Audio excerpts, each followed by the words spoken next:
Clorinde over there? They look like they might have run into some kind of trouble. Let's go check out what's going on!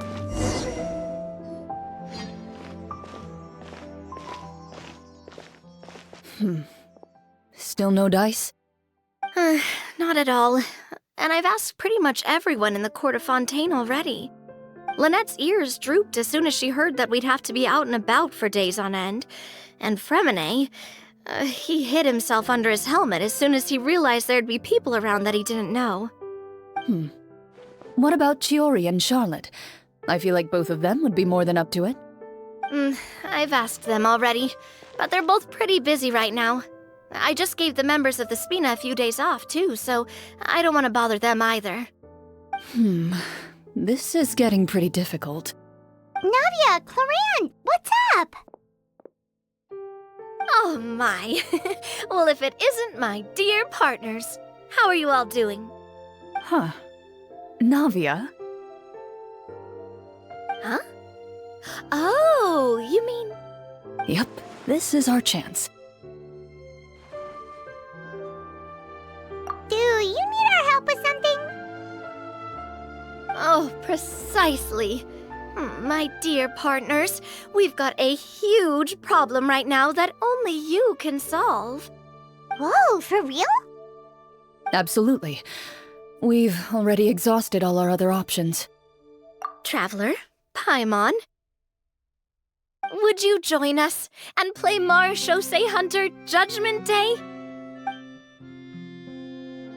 Marechaussee what now? It's a new game script by the Tabletop Troupe, a local roleplay adventure club. Ever heard of the Tabletop Troupe? They put out games that allow you to participate in a story and roleplay characters with your friends. Oh, I've loved their stuff ever since I was a kid. That sounds super interesting. Clorinde and I are both veteran members of the club. Recently, someone came up with a new script and was looking for people to help playtest it for them. And when they asked, of course I couldn't refuse. I mean, come on! A brand new script? Nobody has ever played it before. Generally speaking, scripts at that level of development have a lot of issues, but I think this one is pretty solid. The author obviously put a lot of work into the story, and the world building is also quite credible. Whoa! I know I was the one that handed you the script, but some of us haven't read it yet. No spoilers, please. Anyway, the script calls for a team of 4. Ah, yes. We're missing one final player right now. So, you're saying you'll help us out? I knew I could count on you, partner. Paimon and the Traveler are kind of a package deal. Is that okay? That's not a problem. I'll adjust the pace based on the actual number of players and ensure that everyone has a good time. Well, Traveler, what do you think? Wanna play? Paimon will follow your lead. Well, that solves our problem. You have our thanks. Woohoo! I'll go grab the script manager from the club right away. The script manager? Didn't you just say that you gave Clorinde the script? The club introduced a completely new kind of gameplay for the script. In this iteration, the Game Master's version of the script is incomplete. The script manager provides the next part of the script only after players have completed the current list of objectives. On top of that, in order to increase player immersion, the club has created some of the story's sets and scenes in real life. We'll only know where we should go once the script manager reveals the starting location. Wow, you're right. Whoever wrote this script really did put in a lot of work. And it's got a real healthy amount of suspense, right? I mean, even the GM doesn't know how the story will end. I look forward to experiencing it with you all. Why don't you go meet up with the others first? They should all be waiting at Chioria Boutique. I'll come over with the script manager as soon as I find them. Sounds good. Remember to always watch where you're going, and don't rush. Oh, you say that like I'm 6 years old or something. Let me think. What kind of character should I play this time? I just hope you'll pick up some useful skills this time. Oh, and stop trying to persuade every animal you come across.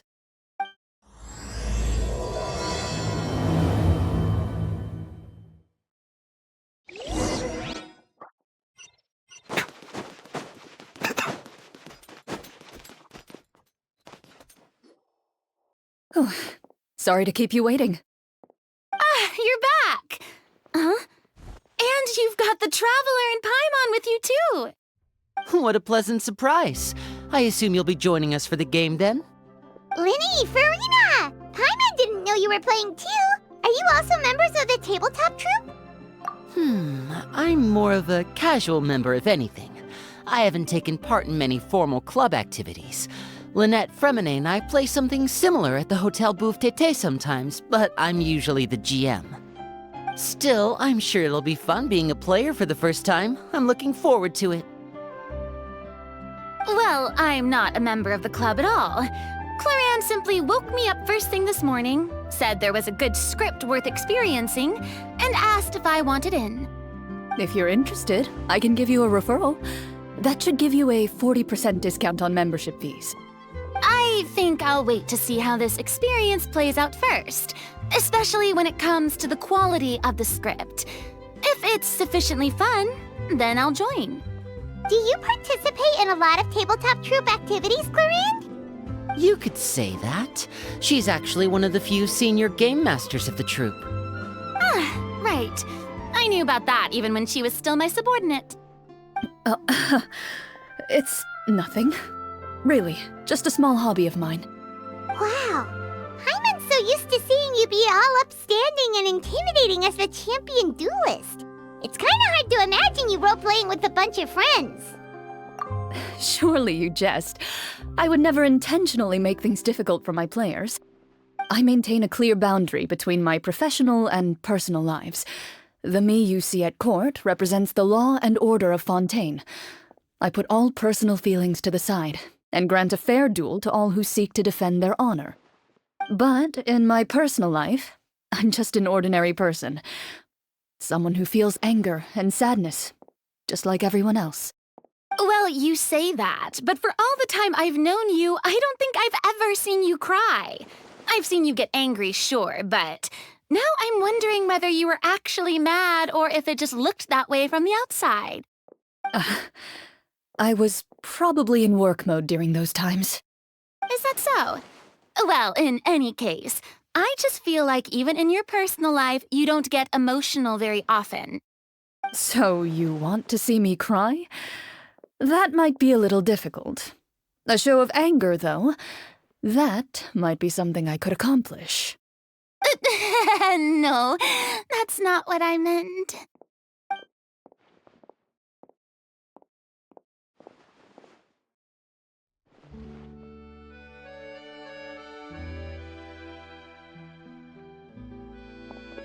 Ah, I'm back! Here, allow me to introduce you to the script manager, Mr. Florian. Pleasure to meet you all. Hello? Wait, are you a champion duelist too, Mr. Florian? Oh, no. This is just the costume provided by the club. I occasionally play a few of the roles in my scripts. That sounds like a lot of work. It's nothing. It's the least we can do to give the players a more immersive experience. Anyway, allow me to give you a brief introduction of the script. This script was adapted from the real history of the Marechaussee Hunters. You all will play the role of hunters from a bygone era and resolve a series of events unfolding in the capital. Paimon's not super familiar with the history of the Marechaussee Hunters. Is that a problem? Oh, no problem at all. I can give you a brief rundown. So, basically, Marechaussee Hunters were people who dedicated themselves to hunting monsters and protecting the city by using a special swordsmanship technique passed down over generations. Their story can be traced back to the ancient Remurian dynasty, as well as the first hunter, Cassiodor. But I'll leave the finer details for you to seek out and discover later. And I'll provide additional commentary as the story progresses. In that case, brave hunters, are you ready to set out on an unknown adventure? Whoa, just one sentence and it's like we're in the story already! Aha, I see many a determined gaze before me. Very well, head over to this location and begin your heroic journey. So, as we follow the story, it leads us to specific scenes? Ooh, sounds pretty innovative. What does the message in the envelope say? It's the exact location of the scene, as well as the formal permission to use the venue. Huh, seems like they have everything prepared. Please check all your belongings, everyone, and make sure you haven't forgotten anything. Once you're ready, please follow me to the designated location. Sounds good. Hunter Squad, move out!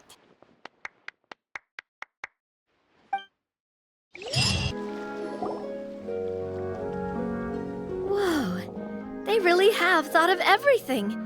Even the phaetometer is here and ready to go for us. The phaetometer? What's that? It's a card that's used to determine action success or failure. We'll need to use it when we try to use certain skills.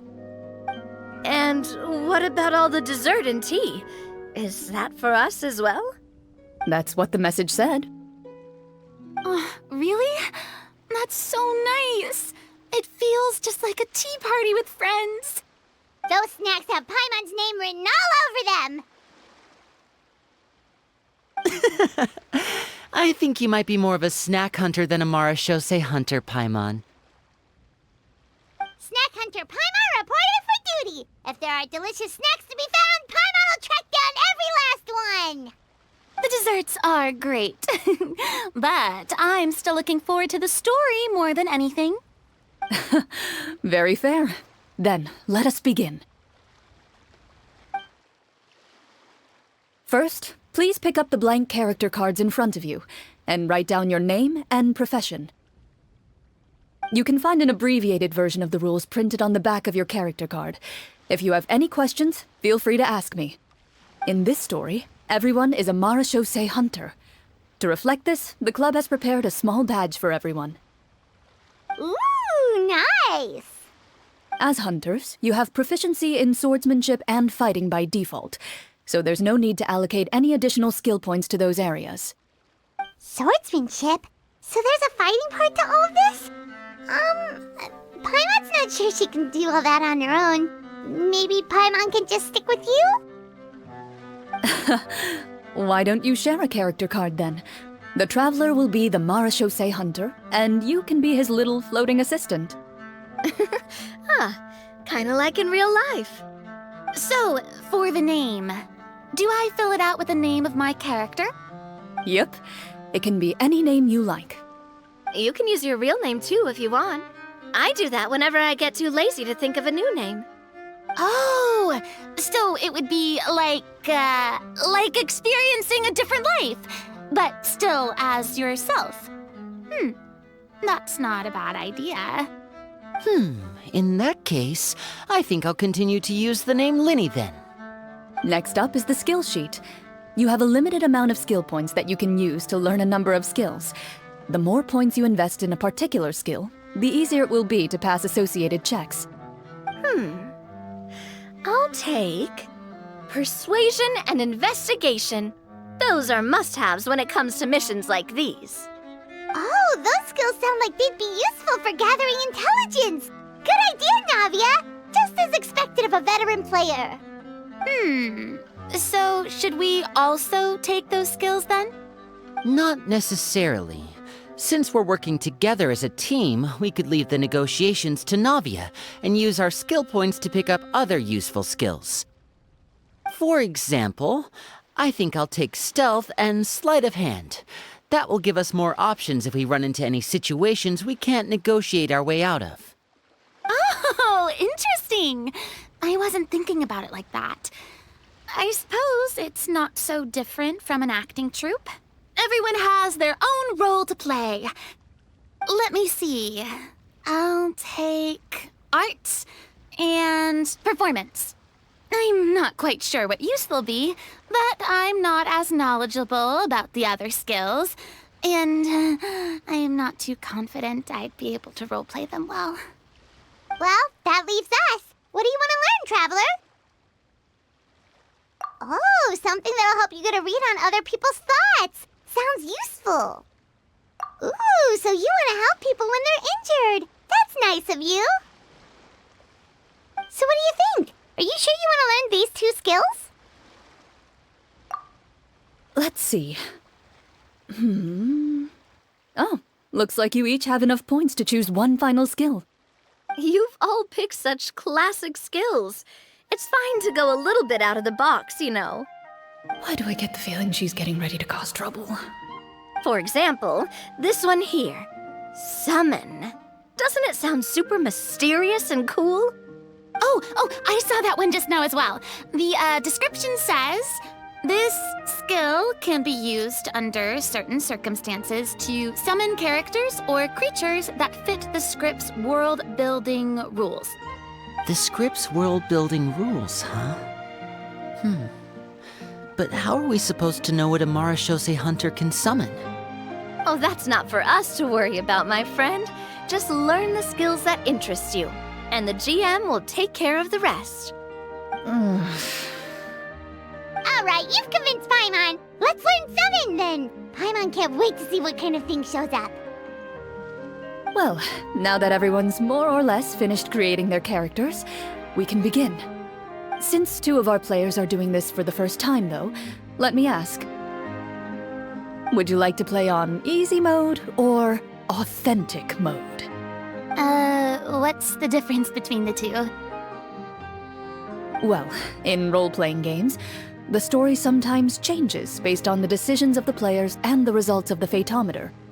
For example, if you fail a check, that means you cannot use the target skill in that scenario. A critical failure may even result in further negative consequences.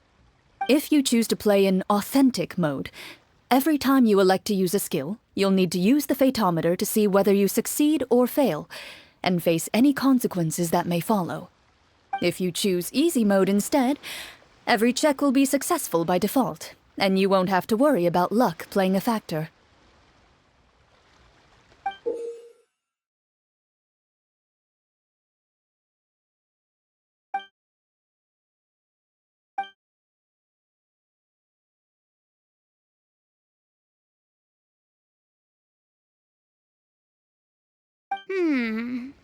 Given that I'd like to focus on the story, I suppose I should pick easy mode.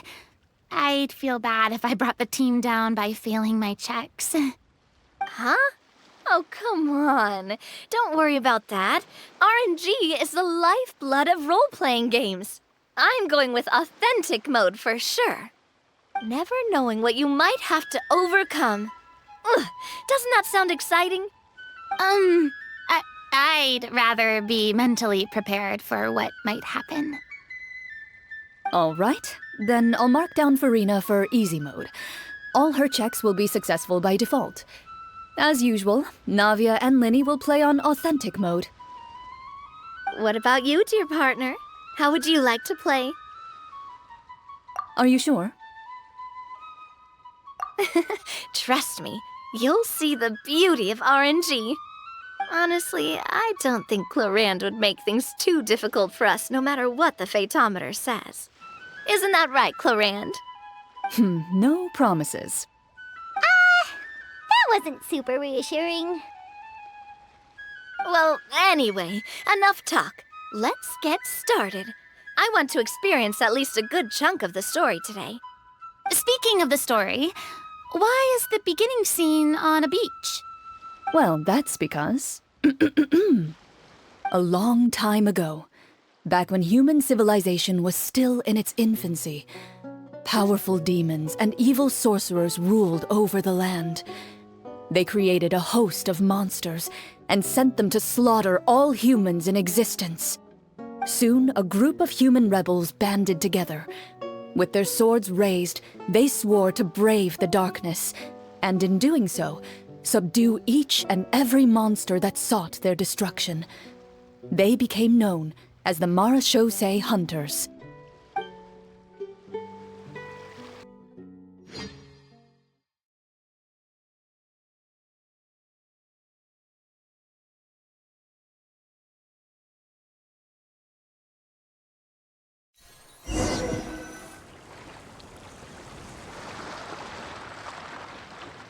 Sometime later, as a member of the Marashose Hunters, you receive a commission.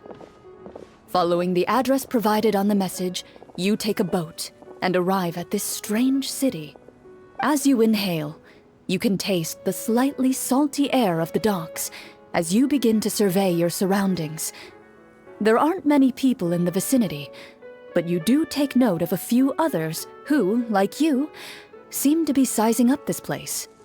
Your eyes meet, and you realize these people are fellow Marechaussee hunters, likely led to this location after receiving the same commission as you. You're all Marechaussee hunters too, right? Allow me to introduce myself. The name's Navia, monster hunter by trade and helpful neighborhood businesswoman on the side. What say you to traveling together? We can help each other out on the road. Okay, count me in. My name is Linny. I've been wandering since I was little and picked up a few less than legal tricks along the way. I was adopted by a Marechaussee hunter and later chose to follow in his footsteps. Is this where you introduce your character to everyone? It sounds like they've done this dozens of times. My name is Farina, and, I grew up in a noble family. I always had a strong interest in performance and the arts. Even though I'm a Marechaussee hunter, what I really want is to be a performing artiste. Hey, that's really cool. You can do it, Farina. That's exactly how it's done. Paimon is Paimon, a good friend and companion to this Marechaussee hunter right here. I've been studying medicine ever since I was a child. I want to do my part to eradicate these monsters and use what I've learned to heal others. Oh, welcome, welcome. When we face the monsters, I'll make sure to charge in front to give everyone some cover. You can take care of the healing at the back. You open your envelopes at the same time.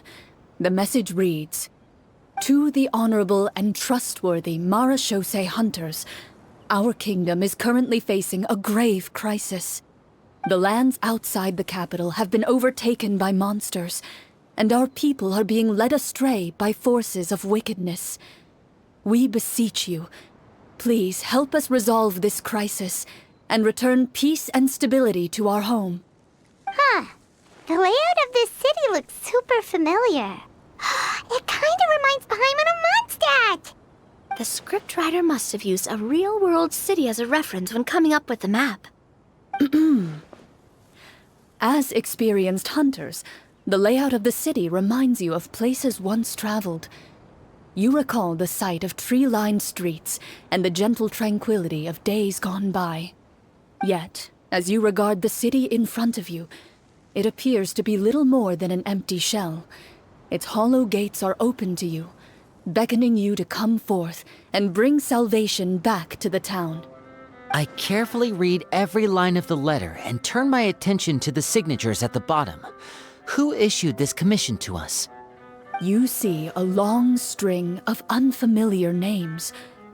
It would seem that many of the residents of the city issued this commission together.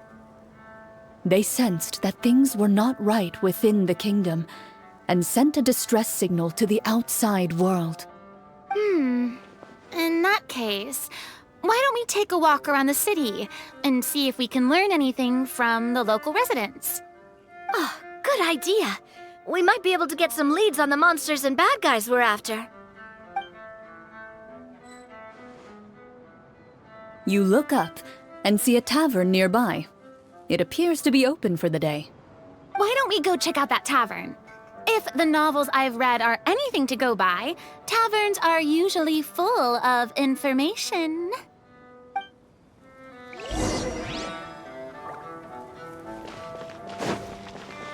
As you approach the tavern, you find a plainly dressed woman standing nearby. She appears to be rather troubled about something.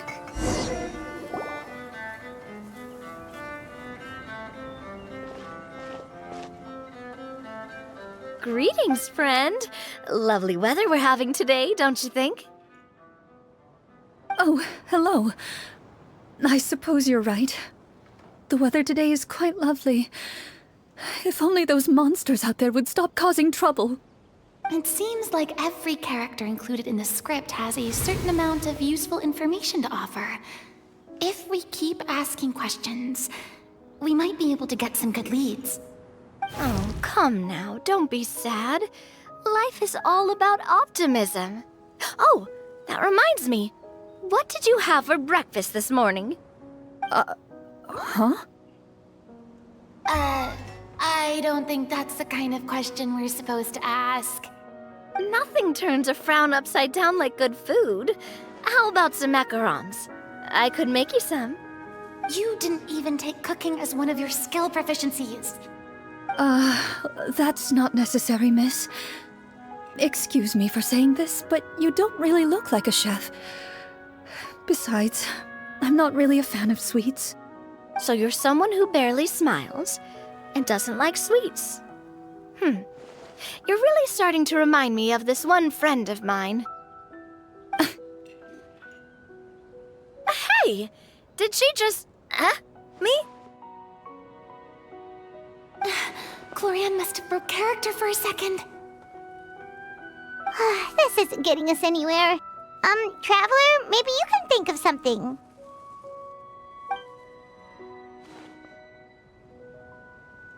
The results of insight checks aren't disclosed to the players, so I'll be the one consulting the phaetometer.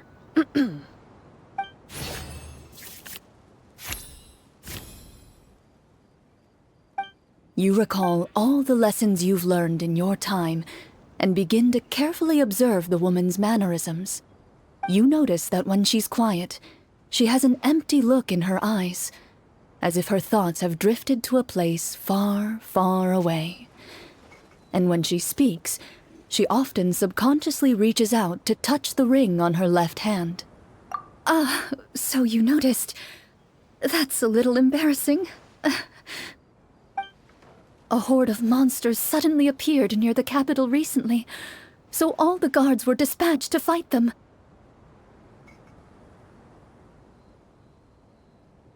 Do you remember when those monsters appeared?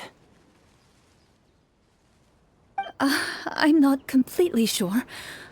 All I know is that my husband was dispatched to fight them 3 days ago. Do you know where he was sent? It all happened so fast. When we said our goodbyes, he couldn't even tell me where they were sending him. You have our thanks, friend. We'll find and defeat those monsters as soon as possible. We sincerely hope your husband will be able to return to your side soon. Thank you. Don't worry. We'll find him. Just try to remain optimistic and wait for good news. We don't always get to choose what happens to us. But we do get to choose the little things, like what we eat and how we respond to the things life throws our way. I hope that one day, you too will recognize the power of something as small and inconsequential as a delicious dessert. I'll do my best. You bid farewell to the woman and continue your journey further into the city.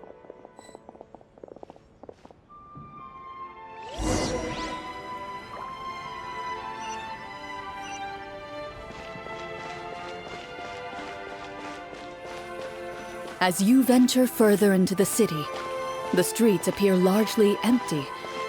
An elderly woman walks past. You see her shake her head as she puts away her wrinkled wallet.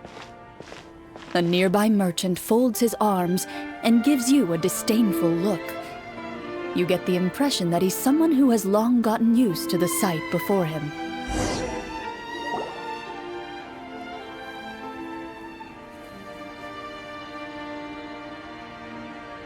Although he doesn't seem very friendly, merchants are usually a good source of information, right? Pardon me, sir. I'd like to ask a question if I may. That depends. How much are you willing to pay? How about this much? What do you take me for? Some lowly beggar?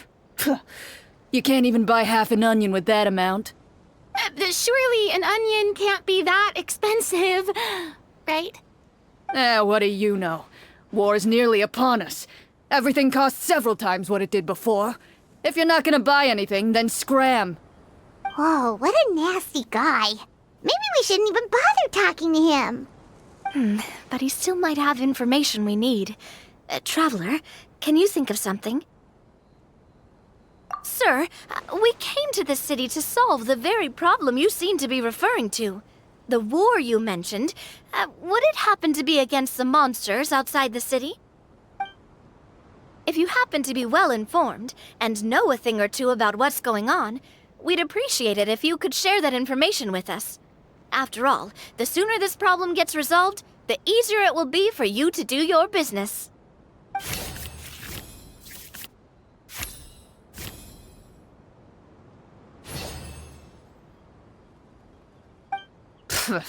Well, things are basically as you said, young lady.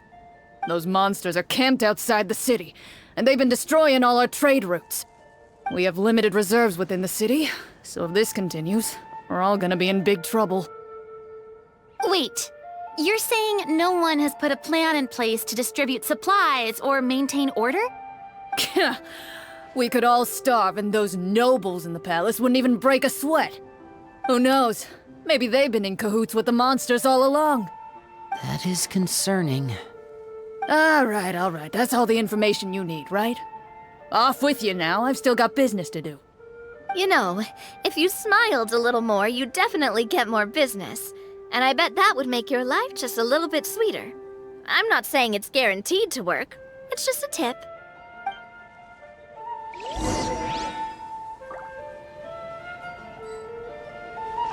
Should we try to go somewhere with more people? Oh, how about the city square? Follow me.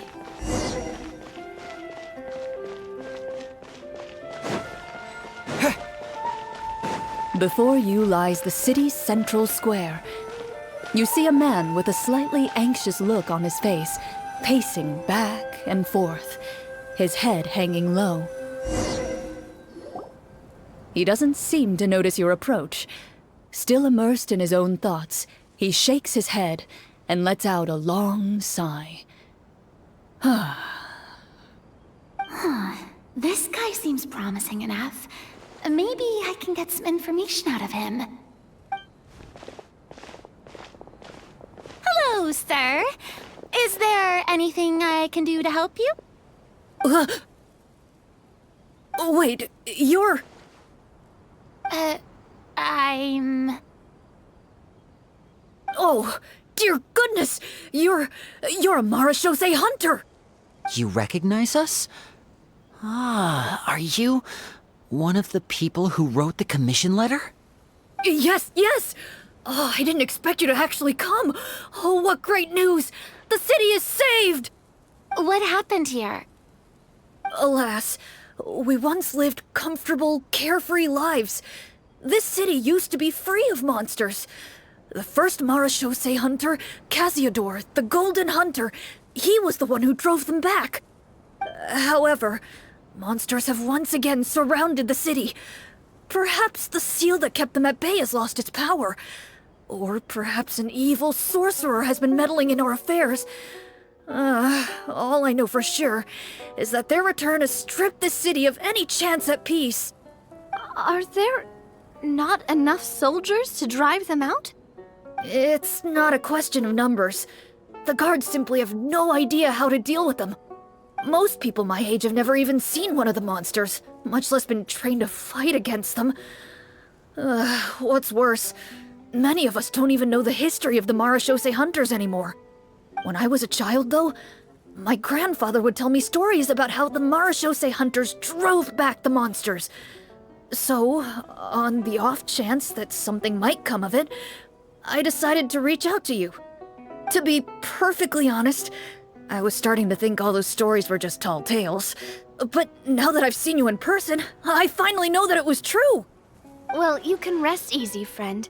The righteous and formidable Marashose hunters are on the case. The man is touched by your determination and resolve. His eyes begin to well with tears of relief. Still, if we are going to hunt the monsters, we need to know where to find them. Can you give us any leads? All I know is that the area outside the city is dangerous. I'm afraid I can't point you toward a specific location. Oh, although, if you leave the capital through the main gate and follow the road, you should run into a group of guards. They might know more about where to find the monsters. I see. We'll go look for them then. All right, be careful. Oh, and one last thing. The monsters outside the city are just part of the problem. There are evil sorcerers inside the city as well, so be on your guard. They're actively working with the monsters, and have corrupted the court ministers with malicious magic. They're the reason why, even inside the city, everything has been a giant mess. Even one of our kindest ministers has turned into a boorish and unreasonable figure, interested in nothing but enacting laws that exploit the people. Who knows how much longer we'll be able to go on like this. Talk about being stuck between a rock and a hard place. I feel bad for him. Maybe we should try to cheer him up? Hey! Not everything can be solved with food. I appreciate your kindness, but for now, it's more important to focus on the crisis at hand. Brave hunters, I leave the future of this kingdom to you.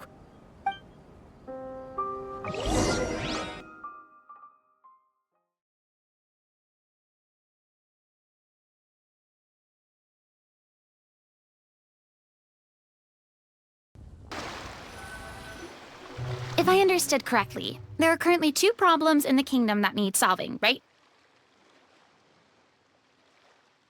Exactly. We need to defeat the monsters outside the city and take down the evil sorcerer stirring up trouble from within. But which problem should we tackle first? Well, this seems like a good moment for a break. Take some time and discuss what you want to do. Let me know when you've made your decision. I really didn't expect the people in the city to keep us at arm's length like that. I totally thought the hunters would be treated like heroes. Well, Clorinde said the script took cues from the real history of Fontaine, right? Maybe the real-life Marashosei hunters were also treated like that. I wouldn't say it's a perfect representation of history, but there are definitely some similarities. Would you like to hear more about it? Sure. As long as it doesn't spoil anything in the script. You brought up bits and pieces of the hunter's history before, but it was all in passing. Paimon wants to know too! The hunters were super powerful, right? Were they all from a special line of supernatural beings or something? Kind of like the yokai in Inazuma? No. All Marashosei hunters were ordinary mortal fighters. The only thing that set them apart were the special sword techniques passed down over the centuries. Huh? So you mean anyone could become a Marashosei hunter? In theory, yes. All you would need to do is survive the rigorous training and master the swordsmanship techniques required to fight the monsters. Still, most people dropped out at the early stages, and others called it quits the minute they saw a monster in person. To become a hunter, you must be strong in both body and mind. What kind of monsters did the hunters fight exactly? Oh, and the evil sorcerer the script mentions. Did they exist in real life too? The land of Fontaine once played host to an ancient dynasty known as Remuria. After that dynasty fell, monsters began to appear, intent on obstructing humans from establishing a new social order. One of the ancient sorcerers of Remuria used his power to assemble a formidable army of golems. He sought to use that force to establish himself as king. Now wait a second. Don't tell me that guy was the inspiration for the evil sorcerer in the script. We still haven't found any in-game information on him yet. So, why don't you talk about someone else for now? Well, I wasn't planning on going into anything you might be able to find out in the game. But if you want me to talk about something else, then... How about Casiodor, the Golden Hunter? Or Egeria, the ex-Hydro Archon? Wait, but those people are all from a super long time ago. Where did you learn all this, Clorinde? From my master. By master, you mean Miss Petronia? Someone you know? Absolutely. Miss Petronia and my father were good friends. Back in the day, she would often bring Clorinde over to play, but then... Let's not get off topic. Anyway, back to what I was saying. Responding to Egeria's call, a number of warriors followed Casiodor into battle against the monsters. This group of warriors, under Casiodor's leadership, became known as the Marashosei Hunters. Yet, as Fontaine entered an era of peace, their work gradually became obsolete. The Marechaussee Phantom, originally an association made up of hunters, eventually came to be predominantly comprised of Melusines. Ah, I see. That explains why most of the people in the script have forgotten the hunters or think of them as nothing more than a legend. Is that really a bad thing, though? It can get tough always being the one shouldering everyone's expectations. Depends on who you ask, I suppose. If the name of the organization no longer commands respect, investigative work is bound to suffer. Speaking of investigations, which problem should we tackle first? Monsters or evil sorcerer? I vote monsters. That's the main duty of the hunters, right? We can come back to the sorcerer later. Well said, Miss Farina. Plus, if the sorcerers really are the masterminds behind this whole thing, defeating the monsters could give us some clues on their intentions as well. What about you, partner? What do you think? It's decided then. All right. After some discussion, you decide to turn around and head out of the city.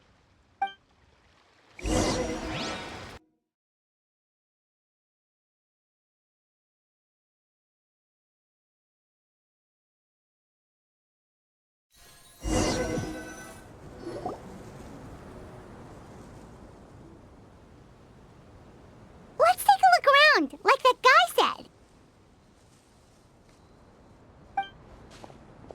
You there! Outsiders, halt! Who's there? An armored man approaches you. He has a tall, muscular build and a determined expression in his eyes. Just one look, and you can tell he's fought in his fair share of battles. Although he's trying his best to conceal his current state, his uneven gait and the sweat dripping down his forehead make it obvious that he's been wounded and is in serious pain. I'm the captain of the guard. I saw you sneaking around the city earlier, so I'll only ask this once. State your purpose, or it's off to the dungeons for the lot of you. Wow, it's been a while since someone's been this suspicious of us. I said talk, not whisper between yourselves. Have you ever heard of the Marechaussee Hunters? Marechaussee hunters? Ha! That fairy tale, you mean? What, you expect me to believe you're one of them?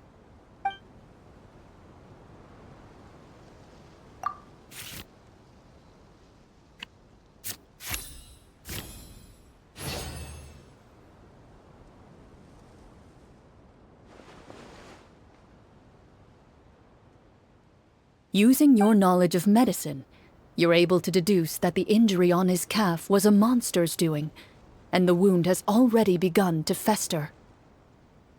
As you check him over, he looks at you with suspicion and retracts his injured leg further back. I'm a doctor by trade. Please, let me redress your wound. You don't have to suffer like this. The man appears somewhat disgruntled at having been exposed, but soon relents and raises his leg for you to take a better look. He allows you to apply a poultice of specialized medicine to the wound, and it appears to bring him much relief. The tension in his brow eases. All right. Guess you lot might actually be real Marechaussee hunters after all. In any case, you've successfully treated my wound. So, what do you want to know? Do you know where we can find the monsters, or the other guards who are fighting them? He informs you of the various locations where monsters have appeared. He looks in that general direction with a pained gaze, as if a thin, invisible thread is pulling on his wound. Some of our new recruits have never even dealt with a petty thief, and now they're out there fighting monsters. If it weren't for this cursed leg. Oh, please, sir. Don't get too worked up. You need to focus on your recovery. Just leave the monsters to us.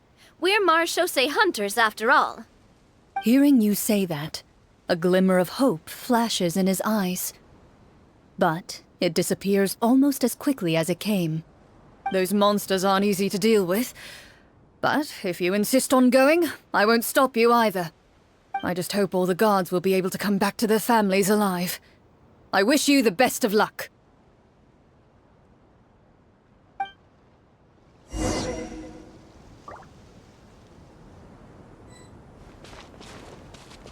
Based on what the captain said, the monster should be right up ahead.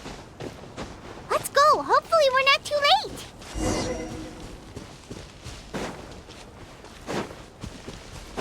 As you approach the battlefield, you see numerous people lying by the side of the road.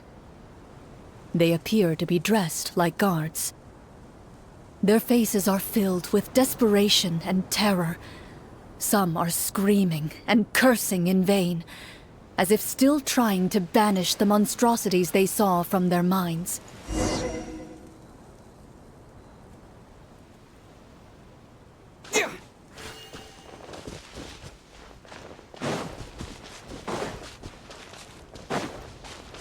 A few of the wounded look up at you in shock and disbelief. "Quick, leave this place! Turn around and don't look back!" they yell.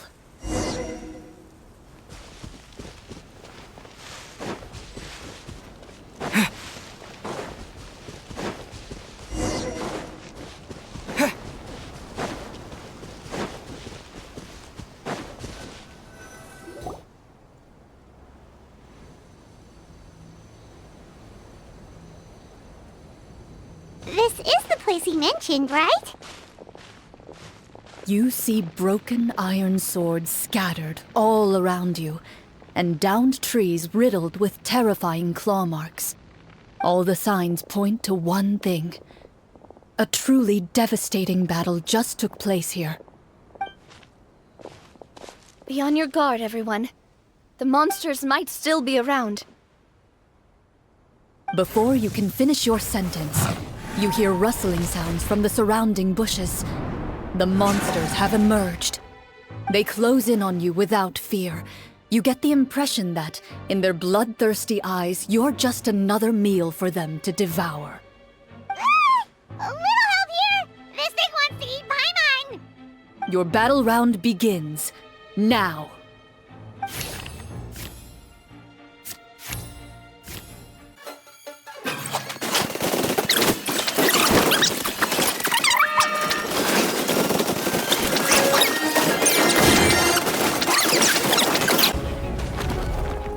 The monsters let out a terrifying roar of anger and resentment before dissipating into thin air.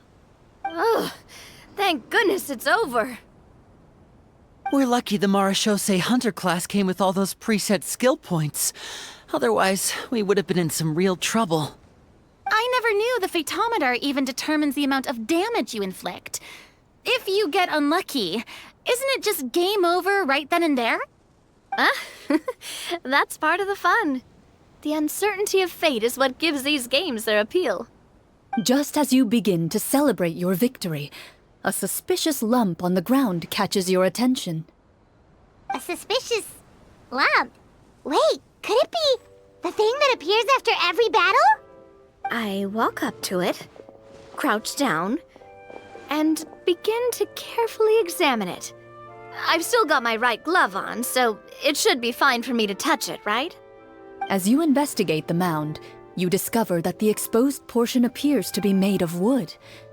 It was previously obscured by the large form of the monsters. With the monsters gone, the small protrusion now awaits your discovery, poking out of the ground like a shy flower bud. Whoa, it's a treasure chest!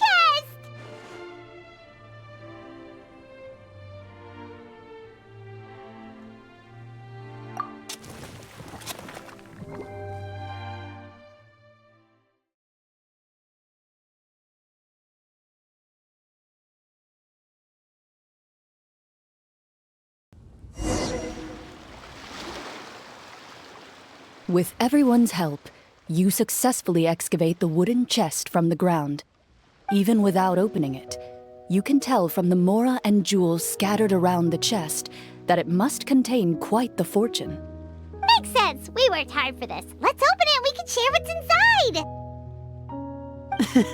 I can understand your excitement, Paimon, but think about it. Doesn't it seem like there are people out there who need this treasure more than us? Yeah. Think about all the people suffering in the capital. Or all those guards who got hurt fighting the monsters. Wouldn't it be better if we gave the treasure to them? Wait, is that how it works? Paimon thought since we were the ones to dig it up, we could just take it for ourselves. Well, let's put it this way. Any decision you make during a role-playing game can impact the future course of the story. But would the people really believe us? It's hard enough for us to prove we're Marchese hunters. What if they think we procured the treasure illegally? They might get even more suspicious of us. That's definitely something we should consider. Maybe we can come up with an explanation in advance. Well, if donating it could cause that much trouble, why don't we use it to buy some gear and fill up on good food? Then we'll be ready to fight even more bad guys. Looks like you're facing a difficult choice once again. Well, it's getting late. Why don't we call it a day for now? Wow, where did the time go? I'm not sure if it's because I'm having so much fun with you all or because the story is particularly enticing, but I feel like I could almost keep going. Here, here. Ooh, how about we play through the night? I'm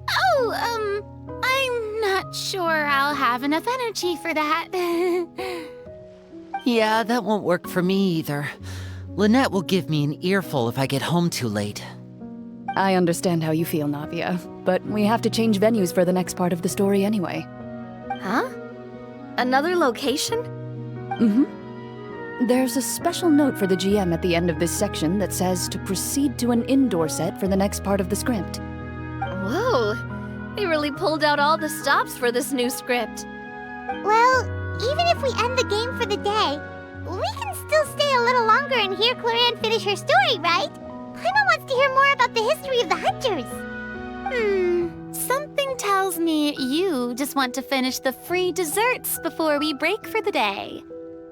That's just a coincidence, okay? Besides, to Paimon, not finishing free food feels even worse than having to buy her own. And anyway, Paimon really does want to hear more about Clorinde's master. Well, It's nothing. I appreciate the concern, but it's all in the past. It won't do any harm to share these things now.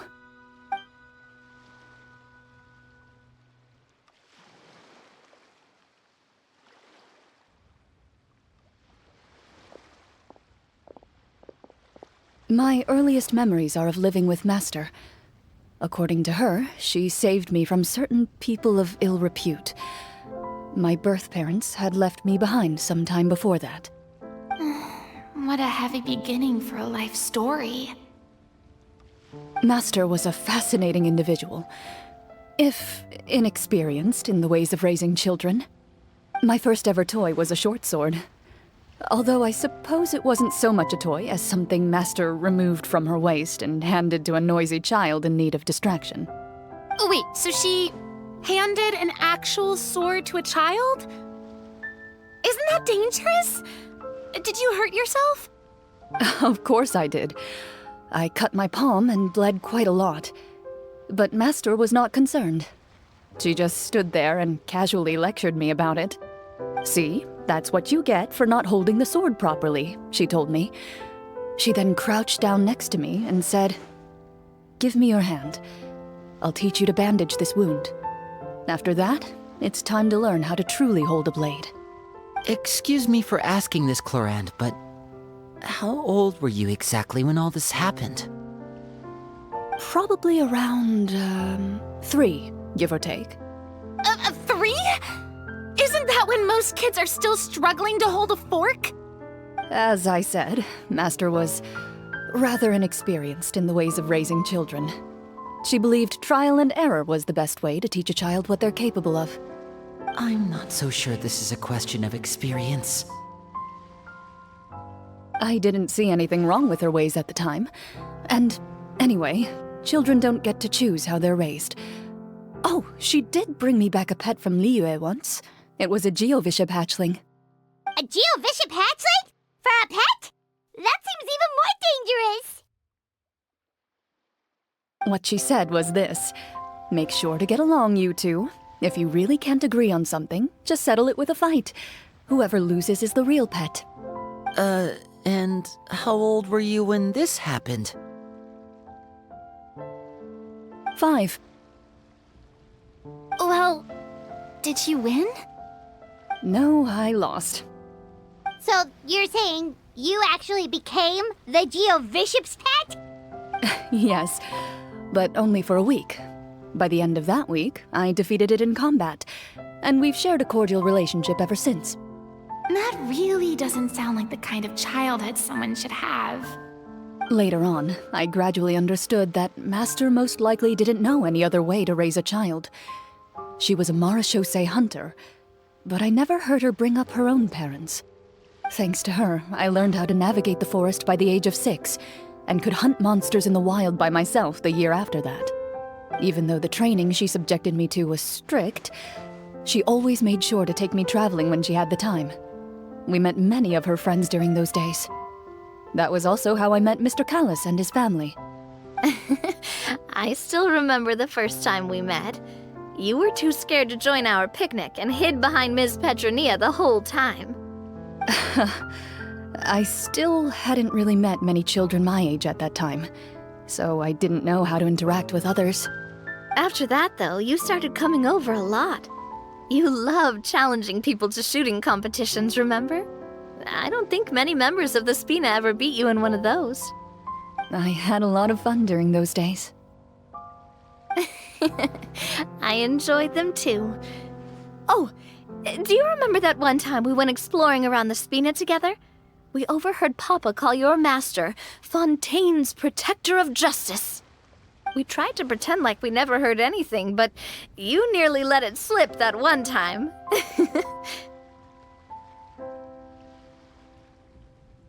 Protector of Justice.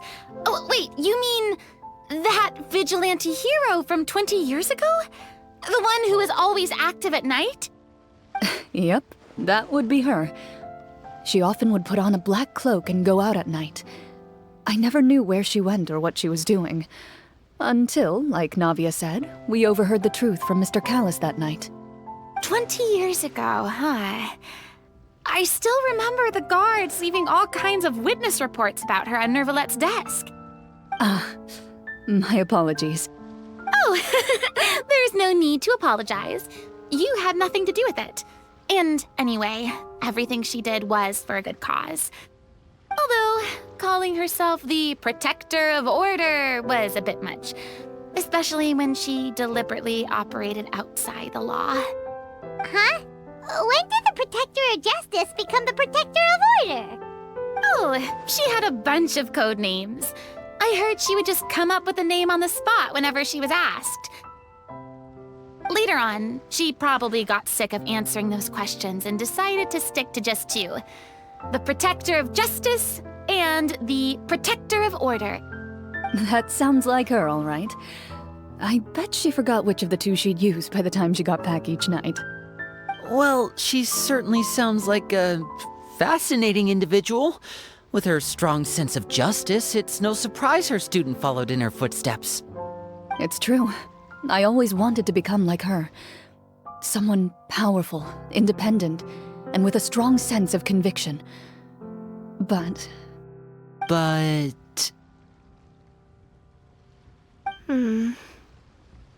She suddenly disappeared the night I turned 10 years old. Disappeared? What happened? I have no idea. She didn't even leave a note. I was never able to find out where she went. That night, I was celebrating my birthday at Navia's house, but Master never came to pick me up. When I returned home on my own, it was to an empty house. When she still didn't appear after a few days, I went to Mr. Callis's house to ask about her whereabouts, but he only shook his head. Papa probably didn't know either. I know he sent a few people to investigate the matter in secret, but they never found any credible leads. Don't worry, I understand. To be perfectly honest, given Master's personality and way of doing things, it all made a lot of sense. If I had to guess, I'd say she probably used it as an opportunity to force me to become independent. Just like how, when a litter of kittens reaches a certain age, the mother willingly leaves them behind. Were you upset, Clorinde?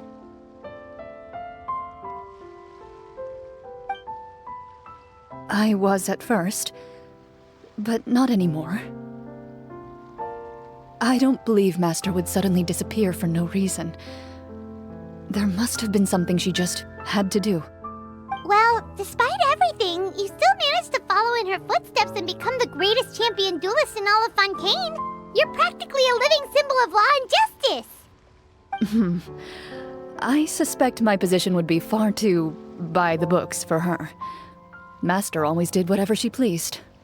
But you're right. I suppose I do take after her in some ways. Who knew Clorinde had such an interesting past? I never had the chance to ask her about it before. And I wonder, if Clorinde's master were the champion duelist back then, would that duel against Mr. Callus have gone differently?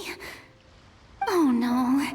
Judging by the atmosphere, Clorinde and Navia are probably thinking something similar. The mood just got super awkward all of a sudden. Well, anyway. Would you look at the time? It's getting dark, so we should probably call it a day for real this time. If we keep talking like this, we really will be here all night. I had a great time today, Miss Clorinde. Thank you for being our GM. Anytime. The script was good, but I've got to say, your childhood stories were even better. Hey, you should tell us more about that fight against the Geo-Bishop sometime. Maybe your master was onto something. You could be right. What does she mean, onto something? I certainly don't know any 5-year-olds who want to fight a bishop in their spare time. Guess I'll head back as well. I need to save my energy if I want to continue enjoying the story tomorrow. You're that excited to hear about my fight with the bishop? I was talking about the script.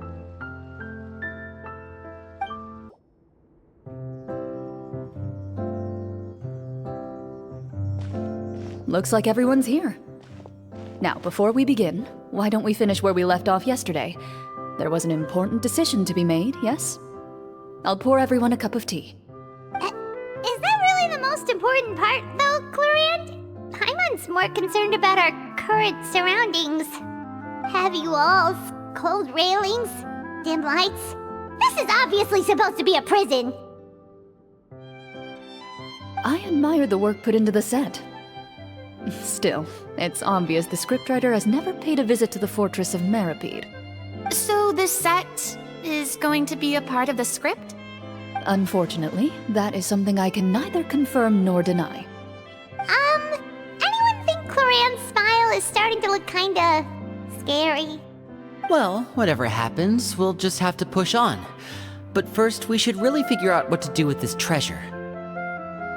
If we're worried about arousing suspicion because of our identity, why don't we give ourselves a different name, just like Clorinde's master did?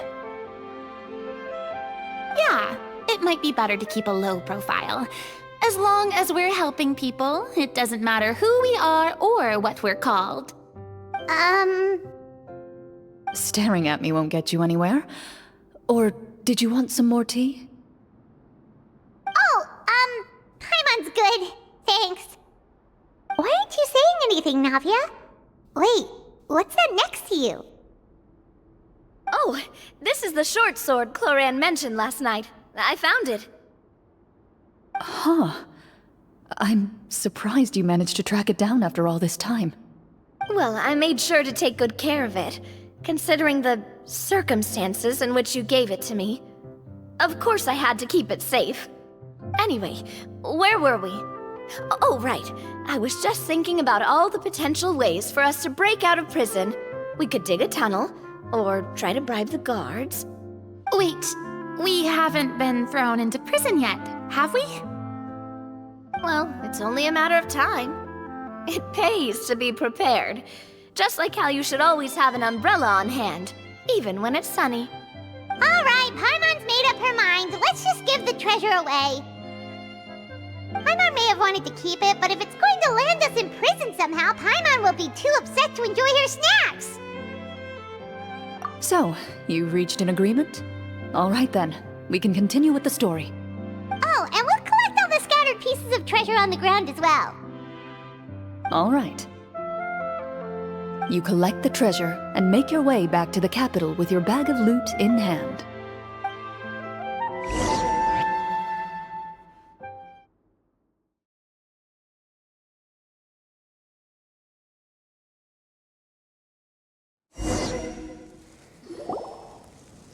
The city is still shrouded in a gloomy, oppressive atmosphere, but your spirits are surprisingly high. In places where sunlight struggles to reach, you generously share your wealth with the children, the elderly, and the poor in urgent need of help. Thank you, kind soul. The elderly woman's look of gratitude follows you as you walk away, her eyes never leaving your back until you move entirely out of sight.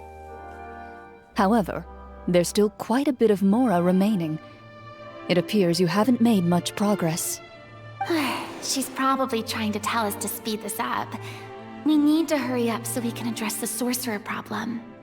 Should we go find that man again at the square? He seemed like a pretty responsible guy.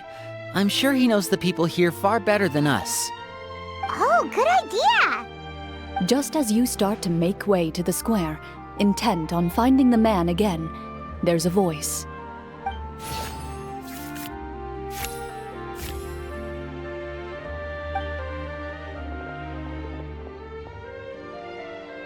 Please wait, distinguished guests. Several strange guards suddenly call out to you. They run forward to meet you and proceed to politely pay their respects. Greetings, gentlemen. Are we being invited for afternoon tea? Surely you jest, my lady. That would not be our place. It is His Excellency the King who requests to meet with you. Please come with us.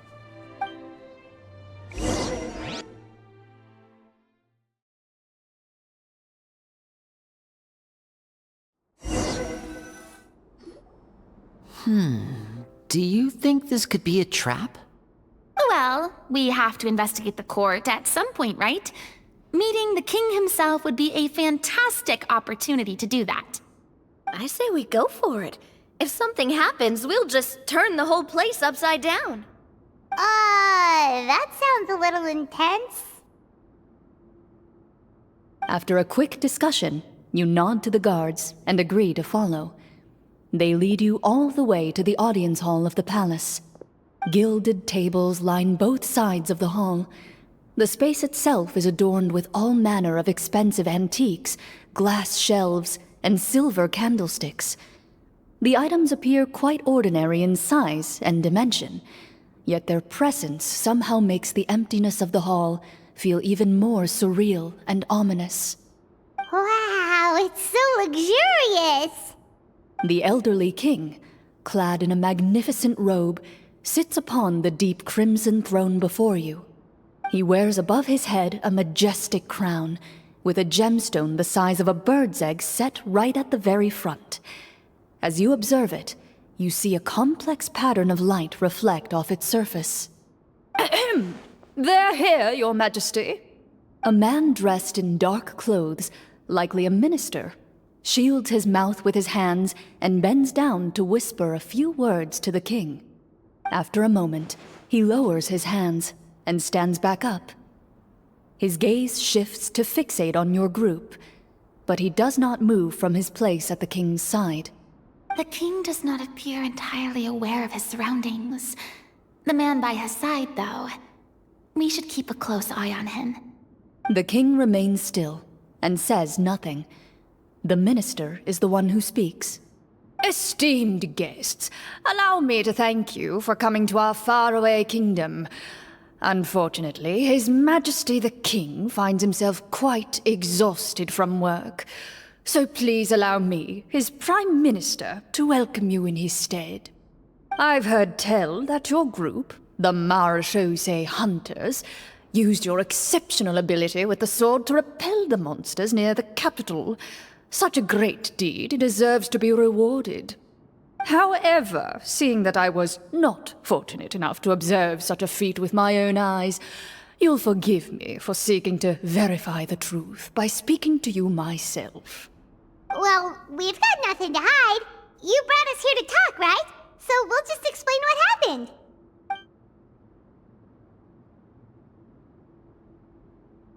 The golem's blades were so powerful, they could cut down trees in a single swipe! It took a lot of effort to defeat them, even for trained swordsmen like us. Well, that was enough details, right? Believe us now? Your account does indeed match those of the survivors. Since you were the ones who defeated the monsters, that must mean you are also in possession of the treasure they stole?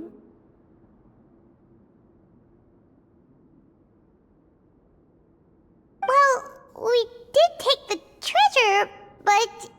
How did he know about the treasure? Then I must ask that you return it at once. It belongs to the kingdom. Wait, but didn't you just say that our great deed deserved a reward? Shouldn't the treasure be considered a part of that? Yes, that was indeed what I said. But you seem to have forgotten a very important distinction. Only that which is freely given by the king can be considered a reward. Taking the rightful wealth of a kingdom without said permission, on the other hand, is a crime. But that's completely unreasonable. Yeah, that makes no sense! If it weren't for us, the treasure would still be buried underground somewhere! Maybe so, yet the fact remains. You tried to dispose of the treasure without reporting it to the court and without receiving permission, yes? What, no answer? Surely you're not insinuating that you, a group of legendary Marechaussee hunters, sought to take the treasure for yourselves? Well, what about the king? Is he just gonna let this guy talk for him the whole time? Clad in his magnificent robe, the king remains seated, with his hands resting on either side of the throne. His posture is rigid and unmoving. He stares forward with an empty look in his eyes, completely unmoved by the events before him. From the look of things, could the Prime Minister be the evil sorcerer? Or could both the King and the Prime Minister have fallen under the evil sorcerer's control? I would like to observe the number of guards stationed in the hall. The guards in the palace appear fully armed, their expressions solemn. Sensing the tense atmosphere in the room, they stand at the ready, each with a hand placed upon the hilt of their sword, as if prepared to draw their weapons and surround you at a moment's notice. Well, there goes my plan to turn the whole place upside down, I guess. It appears we've been visited by nothing more than a group of ill-intentioned imposters. What a pity. Guards, take them away and throw them in the dungeons. Before I decide your fate, however, I must first determine whether you have any accomplices outside the court. Can't we try to slip away? Or maybe start some kind of riot? But if we try to fight the guards right now... Don't worry. At least we figured out who's behind all this. Let's just play it by ear. If you're scared, Paimon, just hold my hand. Aw, thanks, you guys. You allow yourself to be led away by guards surrounding you on both sides. It's only when you begin to feel drops of water falling from the dungeon ceiling and smell the stench of death and decay all around you that you finally realize you've stepped into a completely different world. Stay here, and don't try anything funny. The guards lock the cell door and leave without looking back. Wait, sir! Your voice echoes through the dark hall. But the only response you receive is the sound of water dripping from the ceiling. No! What should we do now?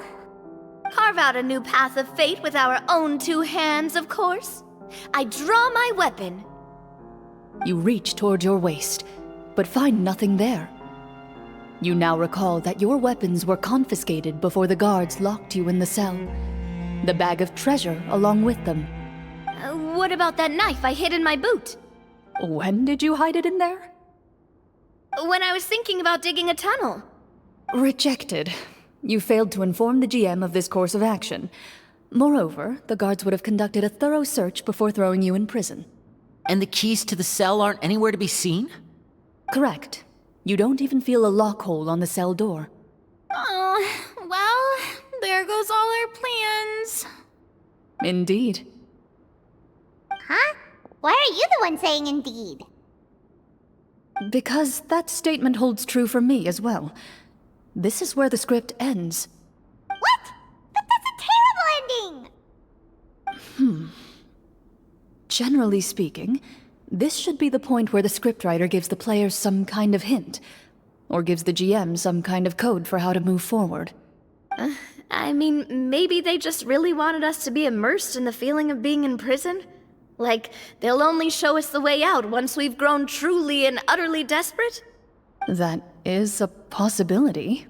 If only there were desserts and tea in real prison. Oh, wait, guess it's kind of how the Fortress of Meripede works if you're lucky. Oh, before I forget, Navia, the short sword you had with you earlier. I took a closer look, and the craftsmanship doesn't appear to resemble anything from this era. If I remember correctly, that style was last in vogue several hundred years ago. Wait, Clorinde said that sword used to belong to her master, right? Does that mean her master has been alive that long? I doubt it. The way she went about things often made her seem childish more than anything. I'd say the sword was most likely an heirloom passed down over time. Hang on. A precious heirloom passed down to you by your master. And you gave it to me just like that? You weren't worried I might lose it? Master left many things to me when she disappeared. There was the sword, an old key, and a good amount of junk she probably just didn't want to take with her. I gave you the sword back then, because I didn't want our friendship to end. Wait, when did this happen exactly? After the duel. Between Mr. Callis and myself. Before that, Clorinde would have meals with us and even stay over at the Spina some days. She was on great terms with Papa as well. After the duel, though, there was a period of time where we simply didn't know how to face each other. She entrusted this sword to me, and never came back. We were both sad, and conflicted, and totally overthinking everything as a result. Whenever I looked at this sword, I couldn't help but wonder if Miss Petronia had never introduced us to each other at that picnic. Maybe part of the sadness I was feeling could have been avoided. Back then, it felt like I hadn't just lost a father, but a close friend as well. No one can change the past. The most important thing is that you two found your way back to each other and can enjoy things like this together. Yep, you're right. I'm sorry, you two. I didn't mean to bring up any sad memories. Think nothing of it. No one here is at fault.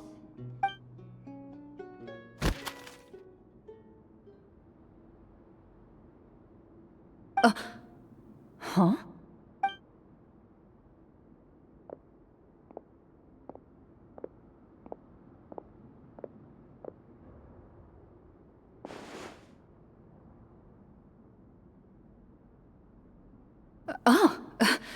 Looks like the next part of our script is here. Perfect timing. The situation was really starting to get desperate. And not just because of the prison thing. From Clorinde's face, I really can't tell if it's good news or bad news. Water continues to drip from the ceiling. In this lightless dungeon, you lack a reliable way to tell how much time has passed. Eventually, you get used to the unpleasant odor of straw, mold, and rust, and find yourselves alternating between fits of drowsiness and despair. Suddenly, you hear footsteps outside the door. Heads up, everyone. Someone's coming. Gather close, everyone, and keep your voice down.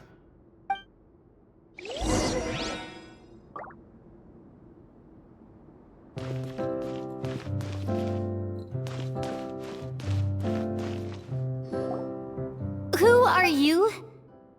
I work as a guard in these dungeons, but my true identity is the same as your own.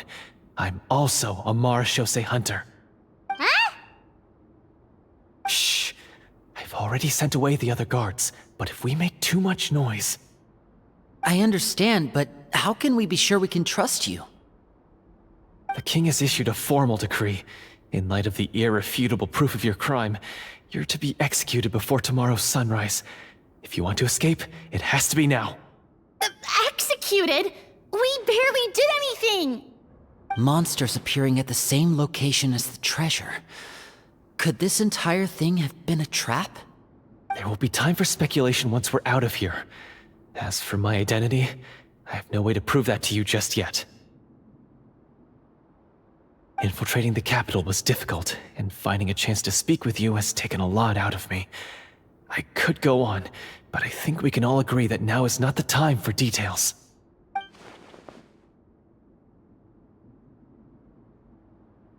Have you seen our weapons anywhere, sir? Don't worry, I brought them with me. They're just behind the door. Still, these weapons alone won't be enough to defeat the true enemy behind the scenes. His faction is too powerful. The guards are all under his control, and he's even stationed a number of golems in various rooms throughout the palace. To defeat him, you must find a secret vault.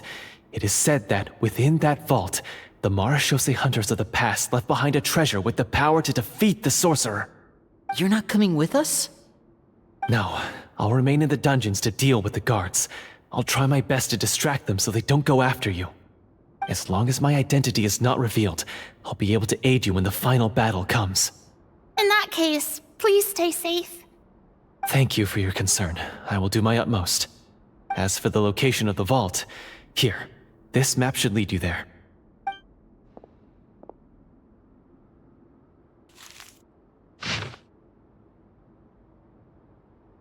Got it. All right, once I open the door, remember to stick close and refrain from making any noise. I'll lead you out of here as quickly as possible. You now have the chance to restore the honor and legacy of the Marashose hunters. So please, get out there and reclaim what's ours. And be sure to exercise caution. With the help of the guard, you successfully escape the dungeons. Your sense of despair and anxiety both seem to fade as you continue your quest.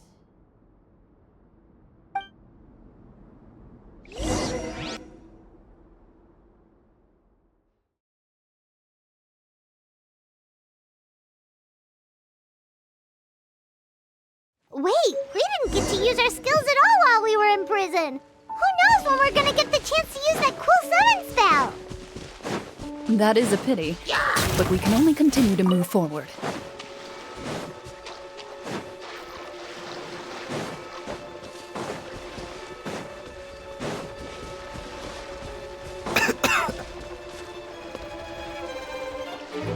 This should be the place marked on the map.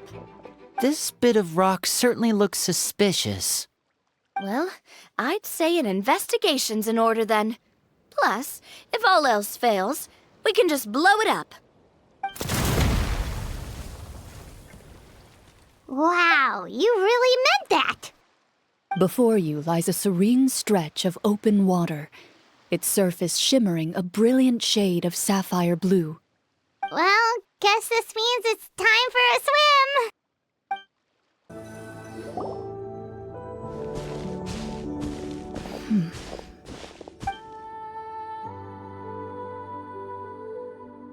What's the matter? It's nothing. As you step into the cave, you find yourself in an eerily quiet space. Before you lies a narrow passageway that appears to trail off endlessly into the distance.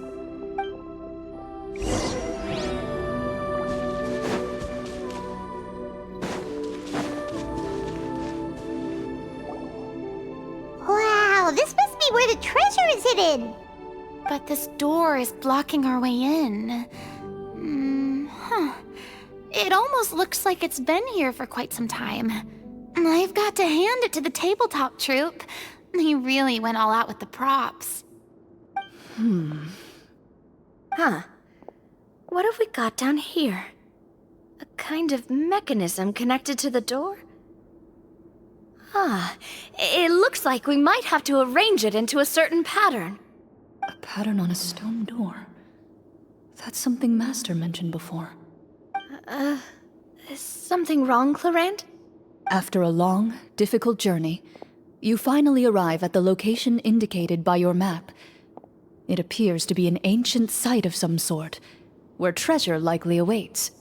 Your surroundings are exceedingly quiet and serene, as if the secret that slumbers here has never once been disturbed. If you listen closely, you can almost convince yourself you can hear the sound of its calm, gentle breathing.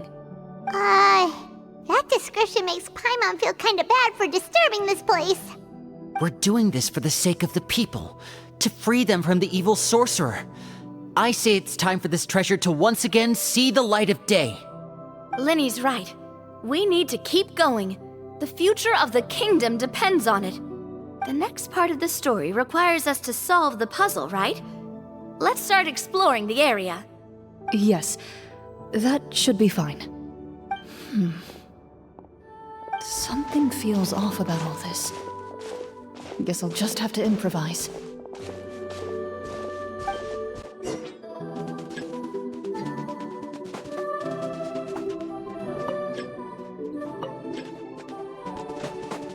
I found something.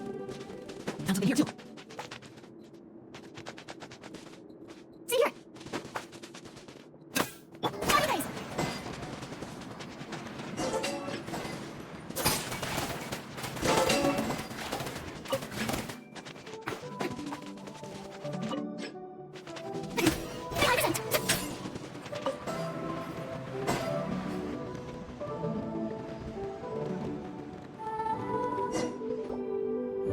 It worked! Something just appeared. Some kind of new mechanism, maybe? By solving the puzzles, you prove yourselves worthy of inheriting the secrets of the past. At the end of each puzzle, you're rewarded with With? a key. Oh, it must be the key to the big door. This is one of the Marechaussee Hunter keys that are passed down from generation to generation. It looks just like the one Master passed down to me. It is said that 4 keys in total are required to form the final, complete key. And it seems like we just collected 3 of them. That must mean... Huh? What's wrong? You hear a few strange noises. Suddenly, all the torches in the ruin go out at once. Huh? What's going on? Did we fall into another trap? For the sake of immersion, please close your eyes, everyone. Without the torches, the space is now completely dark, and you cannot see anything.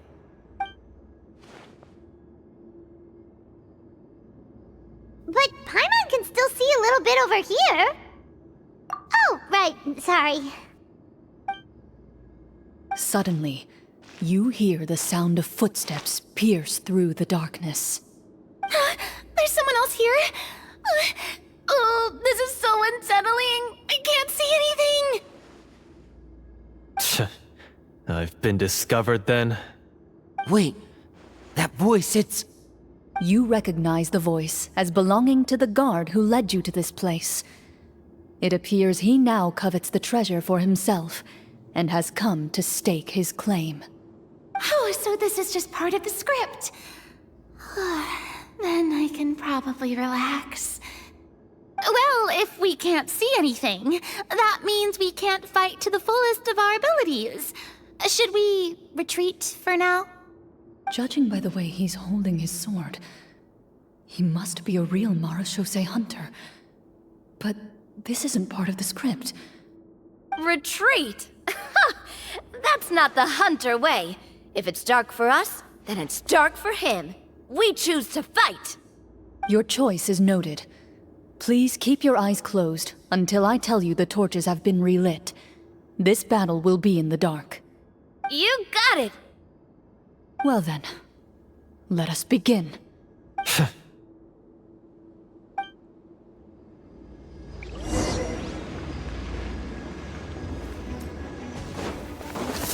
Hunt them down!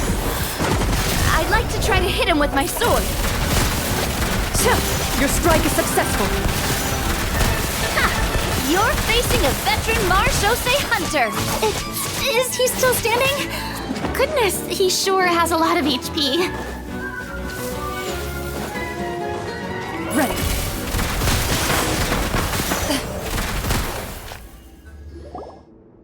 Is it over? Can we open our eyes now? The enemy is strong and relentless, but the battle is nearing its end. The torches have not been relit. What about now? Final strike! Ha!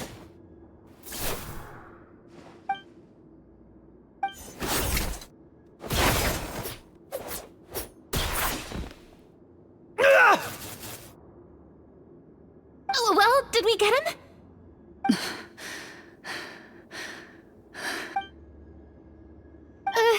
Clorinde? Warm fire flickers across the walls once more. Your vision is now clear. In an impressive display of courage, the four of you successfully defeat the uninvited guest. That look in his eyes. It's like he became an entirely different person as soon as I defeated him. Huh? Mr. Florian? Oh, wait. We're supposed to be role-playing. I should stay in character. Speak your name, guard.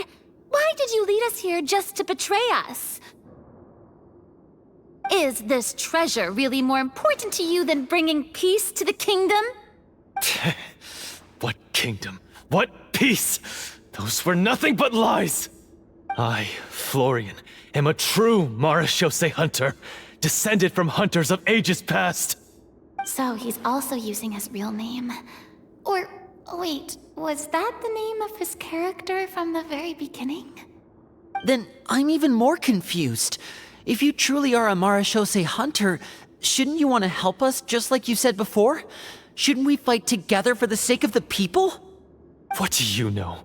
In this day and age, there's no glory to be had as a Marechaussee hunter. What's that supposed to mean? My skills were passed down to me by my father. We lived a life of obscurity in the remote wilderness. Still, he devoted everything he had to being a Marechaussee hunter. And what did he get in return? A life of poverty and pain. In a world that forgot all about him. When he died, not a single person came to mourn his passing. The Marechaussee hunters were the ones who saved this city. We're heroes. We deserved more recognition and respect than this. Is he talking about how no one in the capital seems to remember the hunters and their legacy? I didn't expect the script to contain this level of social criticism. So that's why you want to take the treasure for yourself? You feel like you're owed fame and wealth? If you already knew where the treasure was located, why didn't you just come down here and take it? Because I still needed the final key.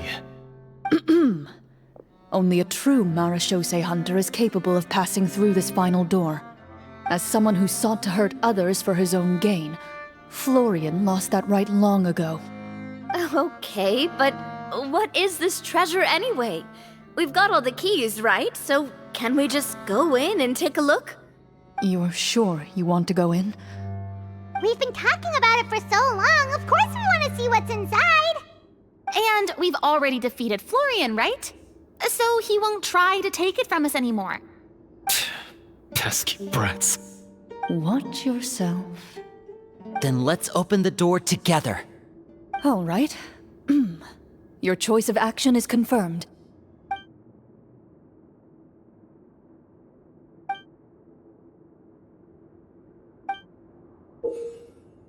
Before you, the door to the treasure, sealed and undisturbed for more than 100 years, finally swings open. You hear the shrill wail of the door hinge as it rotates for the first time after years of disuse, almost like a sleeping giant letting out an extended yawn. You get the impression that the secrets buried behind this door might be just as heavy as the sound you just heard. It's open! Come on, let's go in! Paimon wants to see what's inside! Ooh, me too!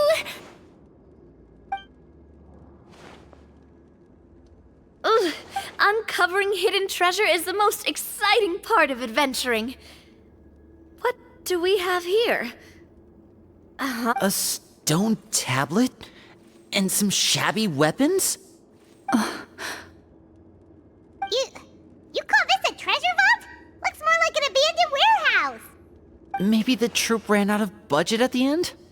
They provided a super immersive experience at the beginning only to drop the ball at the most important part? They could have at least filled this place with cardboard Mora or something! Wait, I get it now. Paimon, this is the real Marachose Hunter treasure. Huh? This is it? The Marachose Hunter treasure is just a stone slab and some broken swords? I can't believe it. I refuse to believe it!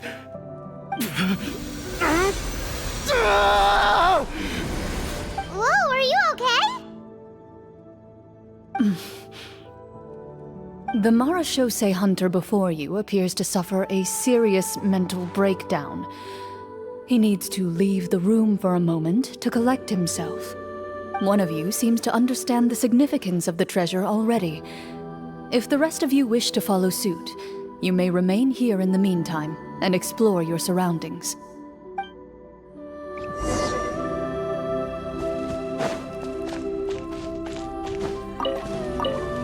The old and broken weapons.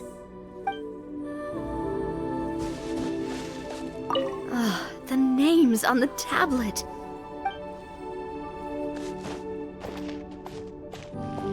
Walter.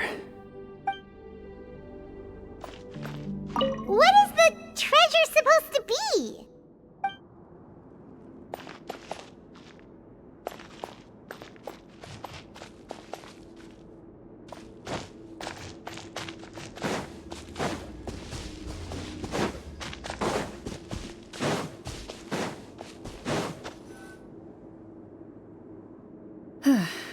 So, how are you doing? Feeling any better? What just happened? Do you remember how you got here? Or what happened to your body just now? I remember now. I brought you here because I wanted to... The explosives in the cave! You mean these?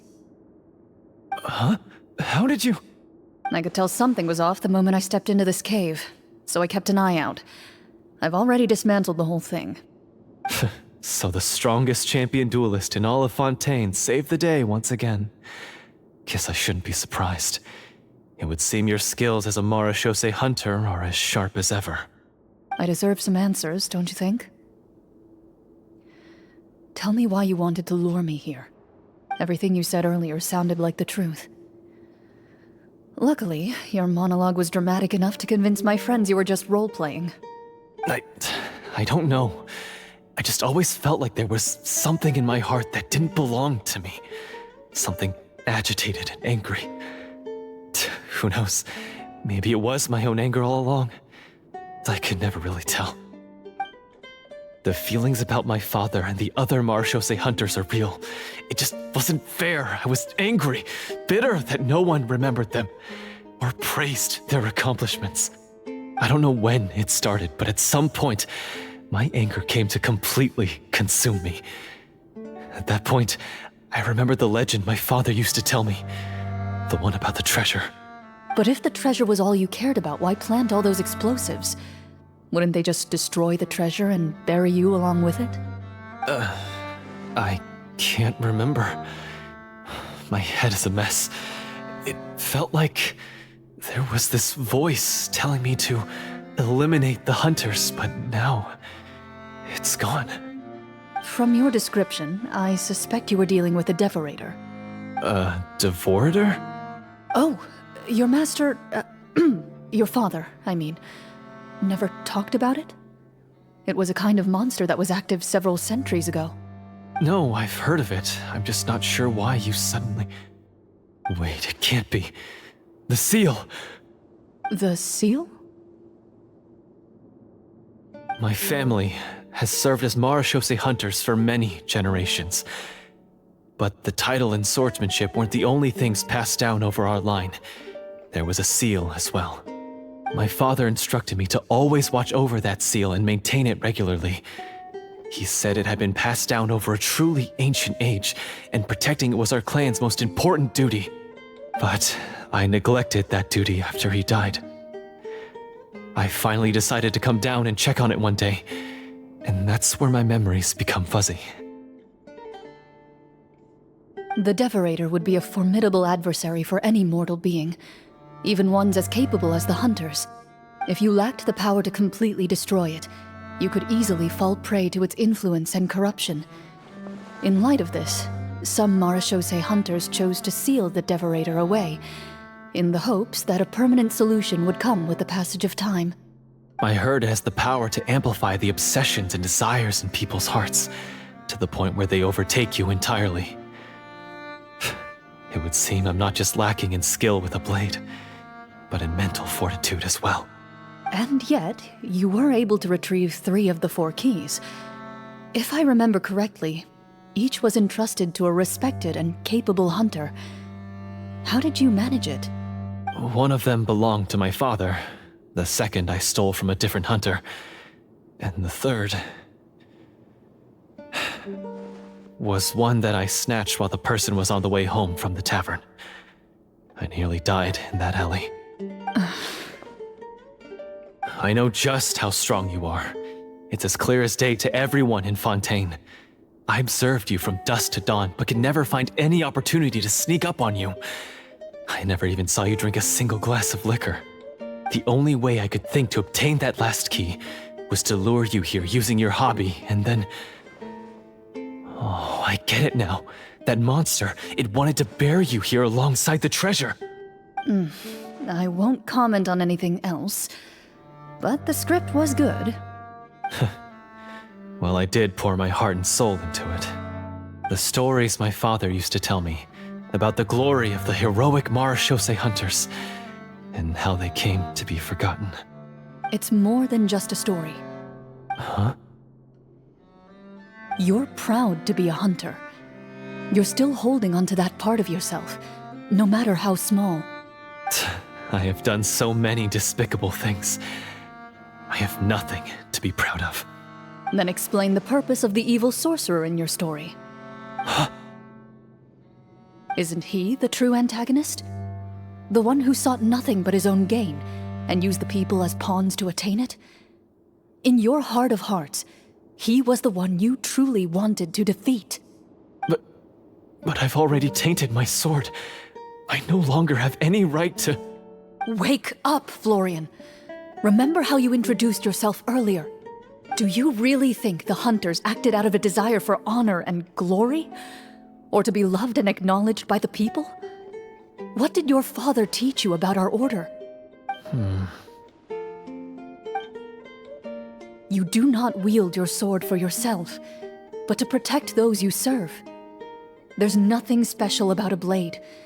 It's the intentions of the wielder that matter above all else. Do you still not understand? Even after seeing the treasure for yourself? The contents of that room, they represent the true legacy the hunters left behind. You're right. I am a Marashose hunter. It's time for me to redeem, no, to finally serve the people I vowed to protect all along. I wouldn't be so quick to push aside the need for redemption. I know. That's a charge I won't bother to defend myself against. Good. Then, come with me, and help me see the script through to the end. Huh? See the script through to the end? But there's no more script left. Never finished it, huh? No, I mean, I wrote the script with the sole purpose of luring you all here. There was no reason to write beyond this point. Then we'll just have to keep writing it. The evil sorcerer still needs to be defeated. You mean the Devorator? Are you saying I have to make up the rest of the script as we go along? Is that really so hard? You've already written most of it. Surely you can write an ending where the hunters win and justice prevails. I'll be there to help you too. You aren't afraid your party will fall into danger? I know what my friends are capable of, and they're all quite skilled. Besides, I need their help.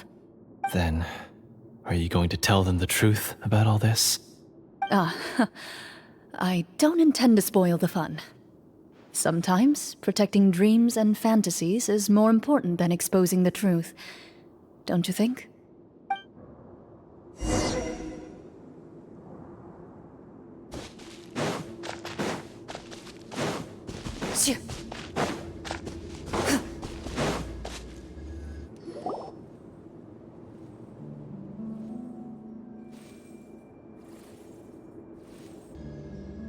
They're back!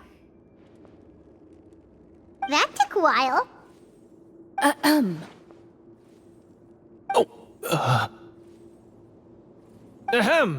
My fellow Marashose hunters, please forgive me, for I have sinned.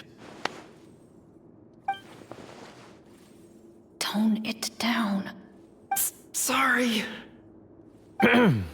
After crossing swords with you and witnessing your courage in battle, I've rediscovered my true self and regained my pride as a Marashose hunter. Oh, do I smell a redemption arc? I confess, I was brainwashed by the evil sorcerer. He asked me to lure you here so he could bury you in this cave. That little... Wait, you're saying all of that wasn't you, but the evil sorcerer? That's right. He's adept at manipulating the hearts and minds of the people. I fell under his influence because I did not possess a strong enough sense of will. And how are you going to prove that you're a changed man? We're not going to fall for the same trap twice. To be perfectly honest, I only came to my senses after seeing the treasure. It reminded me of my father's past teachings. The treasure was actually... The names of all the Marashose hunters from ages past and their weapons? Wait, you already know? Of course. Don't underestimate a veteran role player's exploration skills. Oh, wait, I mean Marashose hunter Navia's exploration skills. We just finished reading through the content of the stone tablet. That tablet recorded the lives of some fascinating people. For example, this Marashose hunter called Est. She inherited the responsibilities of the Golden Hunter and passed judgment on many people. But in private, she had a very easygoing personality. Her favorite pastime was singing and dancing with her friends, and she was said to have a beautiful voice. So, she was just like you. Oh, you really think so? Well, when you put it that way, I suppose I also have a few things in common with this Walter. Working as an executioner, he supposedly used a countless number of tricks to confound his enemies in battle. Oh, if only I could have seen the feats of magic he pulled off back then. Their lives were all so exciting. You could write so many cool books about their accomplishments. How could they have all been forgotten? Because they chose to be. To hunt monsters that only appear in the shadows, you must also operate in the dark. To be a Marashose hunter is to willingly give up on wealth and fame. Then this stone tablet must have been left behind by their companions. That's right. Few Marechaussee hunters ever revealed their identity to the public. They always protected the city from the shadows. The only time they spoke of their accomplishments would be at night, when they gathered with their fellow hunters in front of the bonfire to share stories of the monsters slain by their hand.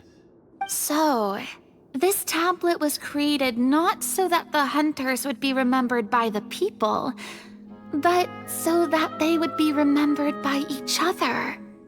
No wonder this place was so well hidden. You regard the stone tablet in solemn silence. The names of your comrades etched onto its surface serve as a reminder that you are never truly alone. The tablet proves that, although a hunter walks a shrouded path, it is not a solitary one.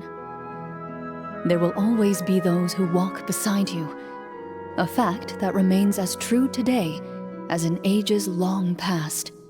Their legacies shall continue to be passed down from generation to generation, as everlasting as the stone onto which their names are carved. Father, you once told me that I should seek out the treasure if I ever became lost. So this is what you wanted me to find. Thank you, my friend. You are very kind. I implore you, everyone, please give me a chance to make up for all I've done.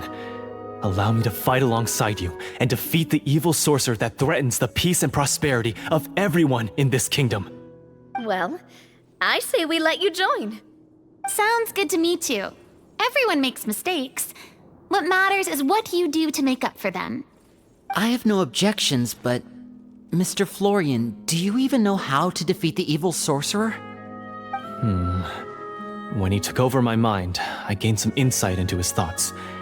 Every time I thought of the treasure, he reacted with a strong sense of fear. Huh? He's afraid of the treasure? But there's nothing here except some broken weapons and the stone tablet. What if the secret's hidden inside these weapons? GM, permission to investigate.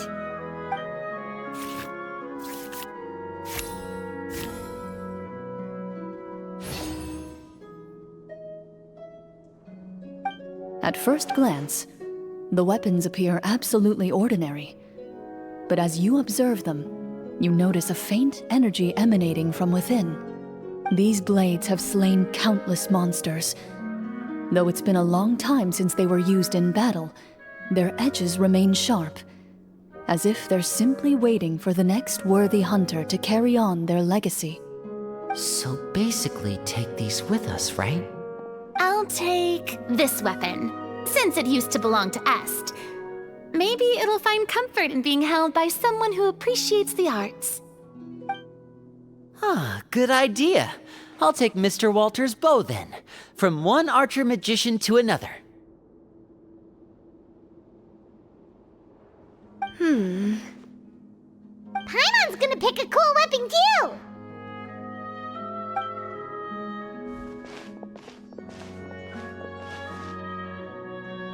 As you grip your weapons, you can almost feel the will of past hunters coursing through your being. It's a feeling of courage, determination, a silent vow passed down from generation to generation that says, eradicate the monsters, no matter the cost.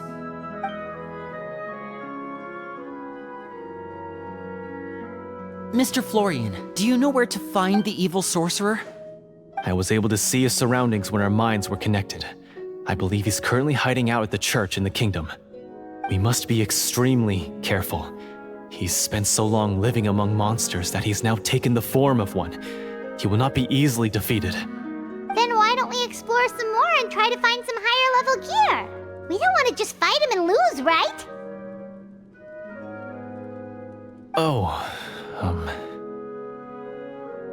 No, we have to strike now. He was greatly weakened when I managed to break out of his control. If we let him rest, he might have time to escape. I agree with Mr. Florian. We've got to act while we have the advantage. Don't forget, the people of the capital are counting on us. Yeah, now that we've got a plan, there's no point in waiting. The longer this drags on, the worse it will be for everybody.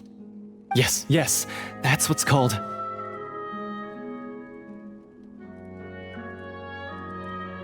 Yes, that's exactly right. All right, you've persuaded Paimon. Mr. Florian, please lead the way. Of course. Follow me. He had to set up so many scenes today, and now he has to join in for this last part. I really don't envy his job. Finally, you decide to slay the evil sorcerer and bring peace back to the kingdom once and for all. As you walk away, you feel the gaze of the stone tablet at your back, as if all the hunters of the past are wishing you success in the battle ahead and awaiting your triumphant return.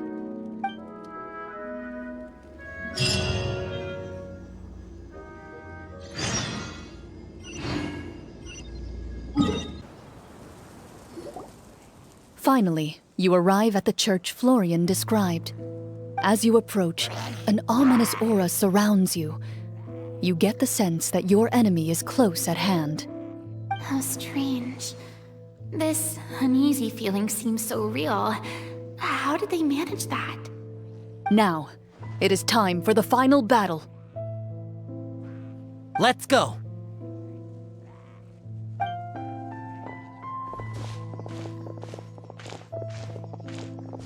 Florian, wait. What's wrong? I think you should wait outside. You've already been corrupted by the Devorator once. It could easily re-enter your mind and take control of your body. I don't think it's a good idea for you to be this close. If it corrupts you again, it's possible you might take on a new form entirely. That's exactly why I have to go. Why I should be at the very front. You mean... Yes. I intend to lure it into my body. That's too risky. If things get out of hand, I might have to kill you. Do you understand how dangerous this is? I understand, but if I do this, you'll have a clear and visible target. The Devorator will have a hard time passing up a chance to enter a body it knows how to control. You won't have to worry about any of your friends being taken over. You're not like me, Miss Clorinde. You're a just and powerful Marechaussee hunter. The monster broke free due to my error. It's only right that I shoulder the responsibility for its destruction. This is... something that I have to do. Consider it a duel to restore my honor.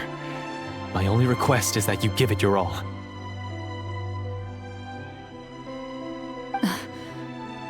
I understand. Then, as a champion duelist, I hereby accept your request for a duel, and extend to you my most sincere regards. Thank you. The battle is now upon us. Let the Devorator once again tremble under the blade of the Marechaussee hunters.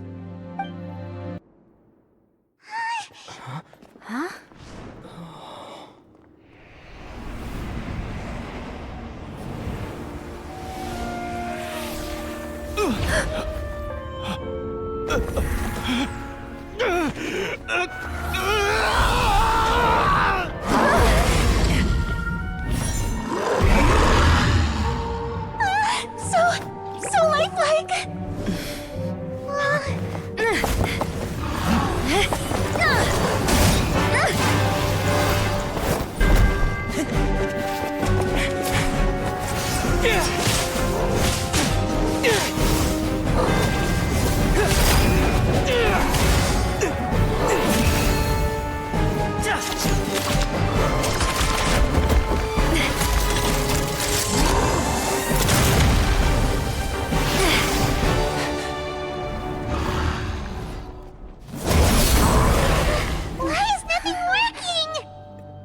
This foe is not invincible.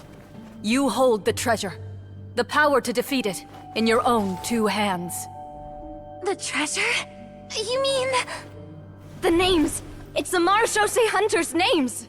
How are we supposed to... You forget, Paimon? There's still one skill we saved until the very end. Hunters fight not for fame, but to aid the people whenever they are summoned. Walter the Marechaussee Hunter, master of 1,000 tricks, executioner of the Phantom Hunters, I call for aid! Est, the Marechaussee Hunter, inheritor of Cassiodor's will, judge of the Shadow Hunters. Answer my call!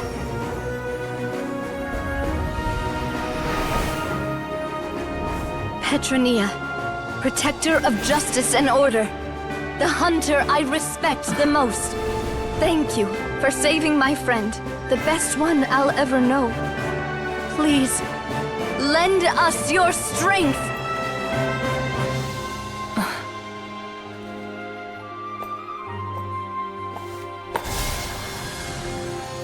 We have come to answer your summons.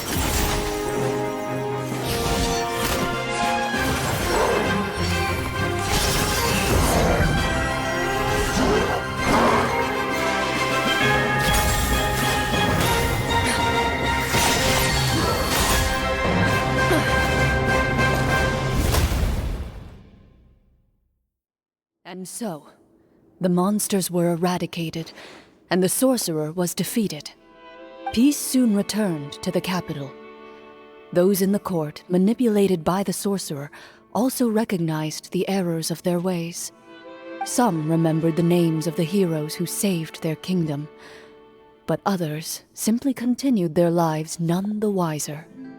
Such is the story of the Marechaussee Hunters. They pursue the phantoms in the darkness and exterminate all who pose a threat. They will always protect the city and those within it, even should all memory of their accomplishments be forgotten by the very people they serve.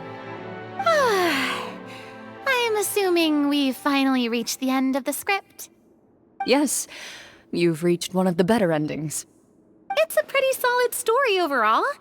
I thought it was just an ordinary adventure at first, but the further we got into it, the more impressed I became with the production and the plot.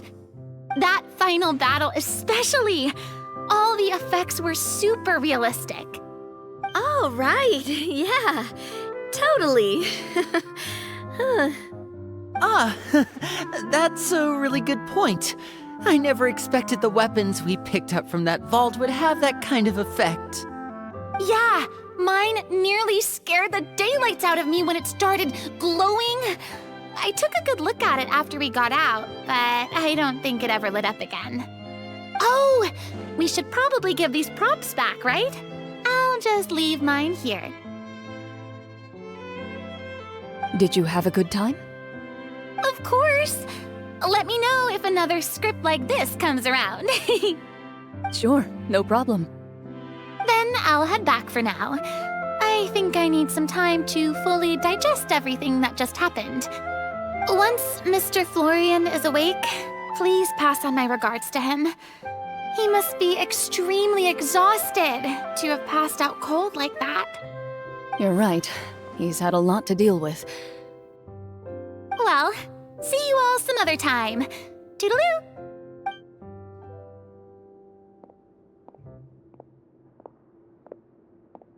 Okay, so, can I ask now, I think it should be fine, yeah. what in the world was going on back there? So you saw through all of that? That time in the cave when you told us to close our eyes, it'd be weirder if we didn't notice anything. I was dying of curiosity the entire time. I mean, you did a pretty bang-up job of pretending nothing had gone wrong. Farina actually looked like she thought all of it was planned. Guess none of us wanted to be the one to break the illusion. What are you all talking about? Oh, wait. Don't tell me you never... Ugh, this is all my fault. It's not too late to cover your ears. Here, partner, I'll do it for you. A bit late for that, don't you think? You're saying everything that happened back there wasn't actually part of the script? It's probably more accurate to say this was never a real scripted story to begin with. What? So loud. My head. Hey, you! Get up right now and explain yourself! No shaking, please! Oh, my head.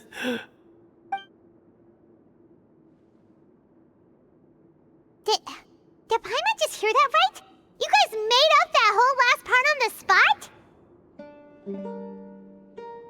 It's not nice to lie to people, but Paimon's gotta admit, that was a really good story, Florian. Oh, and nice improvisation, Clorinde! Yeah, it was like watching a magician improvise a spectacular magic trick after forgetting an important prop. If Paimon knew something was wrong with that vault, she would have floated straight in the opposite direction! Everything was under control. As if you've ever described a situation as being out of control. I'm pretty sure any situation you consider to be easy to handle would scare a reasonable person half to death. Guess I'm just used to it. You must run into a lot of unexpected situations then. That explains why you're so good at coming up with things on the spot. As for you, Florian, I know there's no excuse for what I did. I'll turn myself into the guards at once, confess my crimes, and accept any punishment that comes my way. I would say you've already suffered more than enough. What? You may have been blinded by fame and fortune in the beginning, but your actions during the final battle had proven you to be a true Marechaussee hunter. You'll be far more used to the city above ground than below. Your job as a hunter is more important. But... Of course, you'll still need to take the keys and pay a personal visit to the 2 hunters you wronged. Prepare to accept any terms they give you as well. Yes, of course. As far as I'm concerned, though, your showing in the duel was enough to prove your honor. Then I'll do exactly as you said. I'll go return those 2 keys right now. Thank you so much, everyone. I'll do my best to prove myself worthy of the second chance you've given me. I swear this on my name and honor as a Marechaussee hunter. Until we meet again, everyone.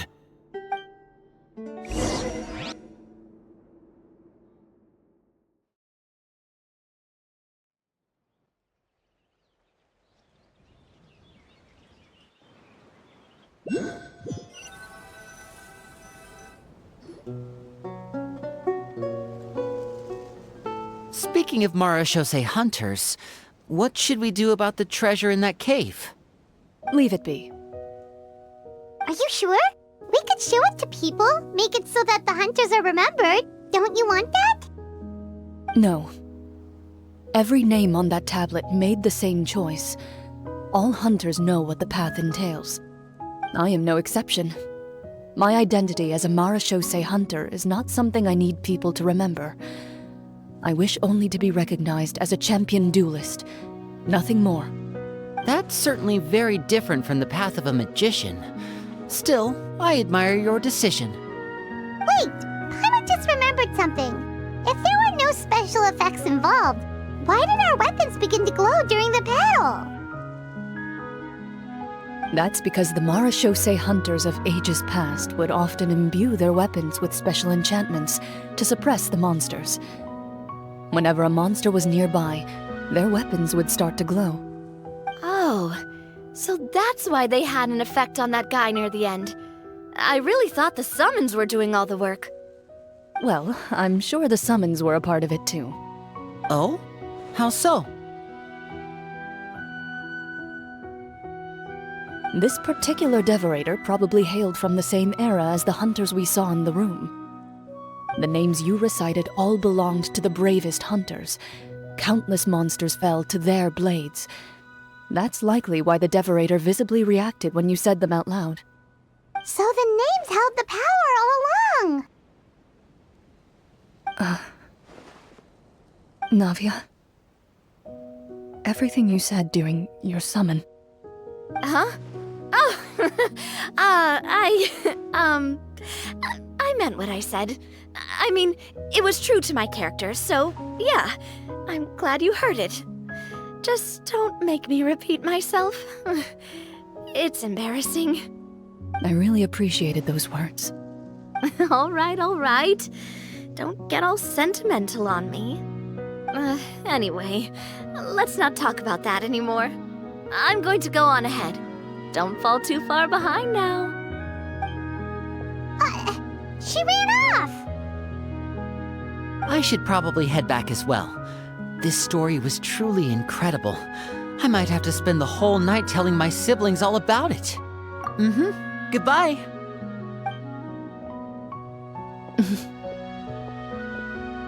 Traveler, should your name and deeds be forgotten, what do you think the significance of your journey will be? I suppose the significance would be the journey itself and the world we helped create. There's still value in the time I shared with everyone here, in the things we were able to accomplish, even if no one remembers them. A great answer. I'll remember it. Me? The Marachose hunter says nothing in response to that question. Perhaps her answer lies in her silence. An unspoken vow left to echo through the night. The path she walks needs no explanation.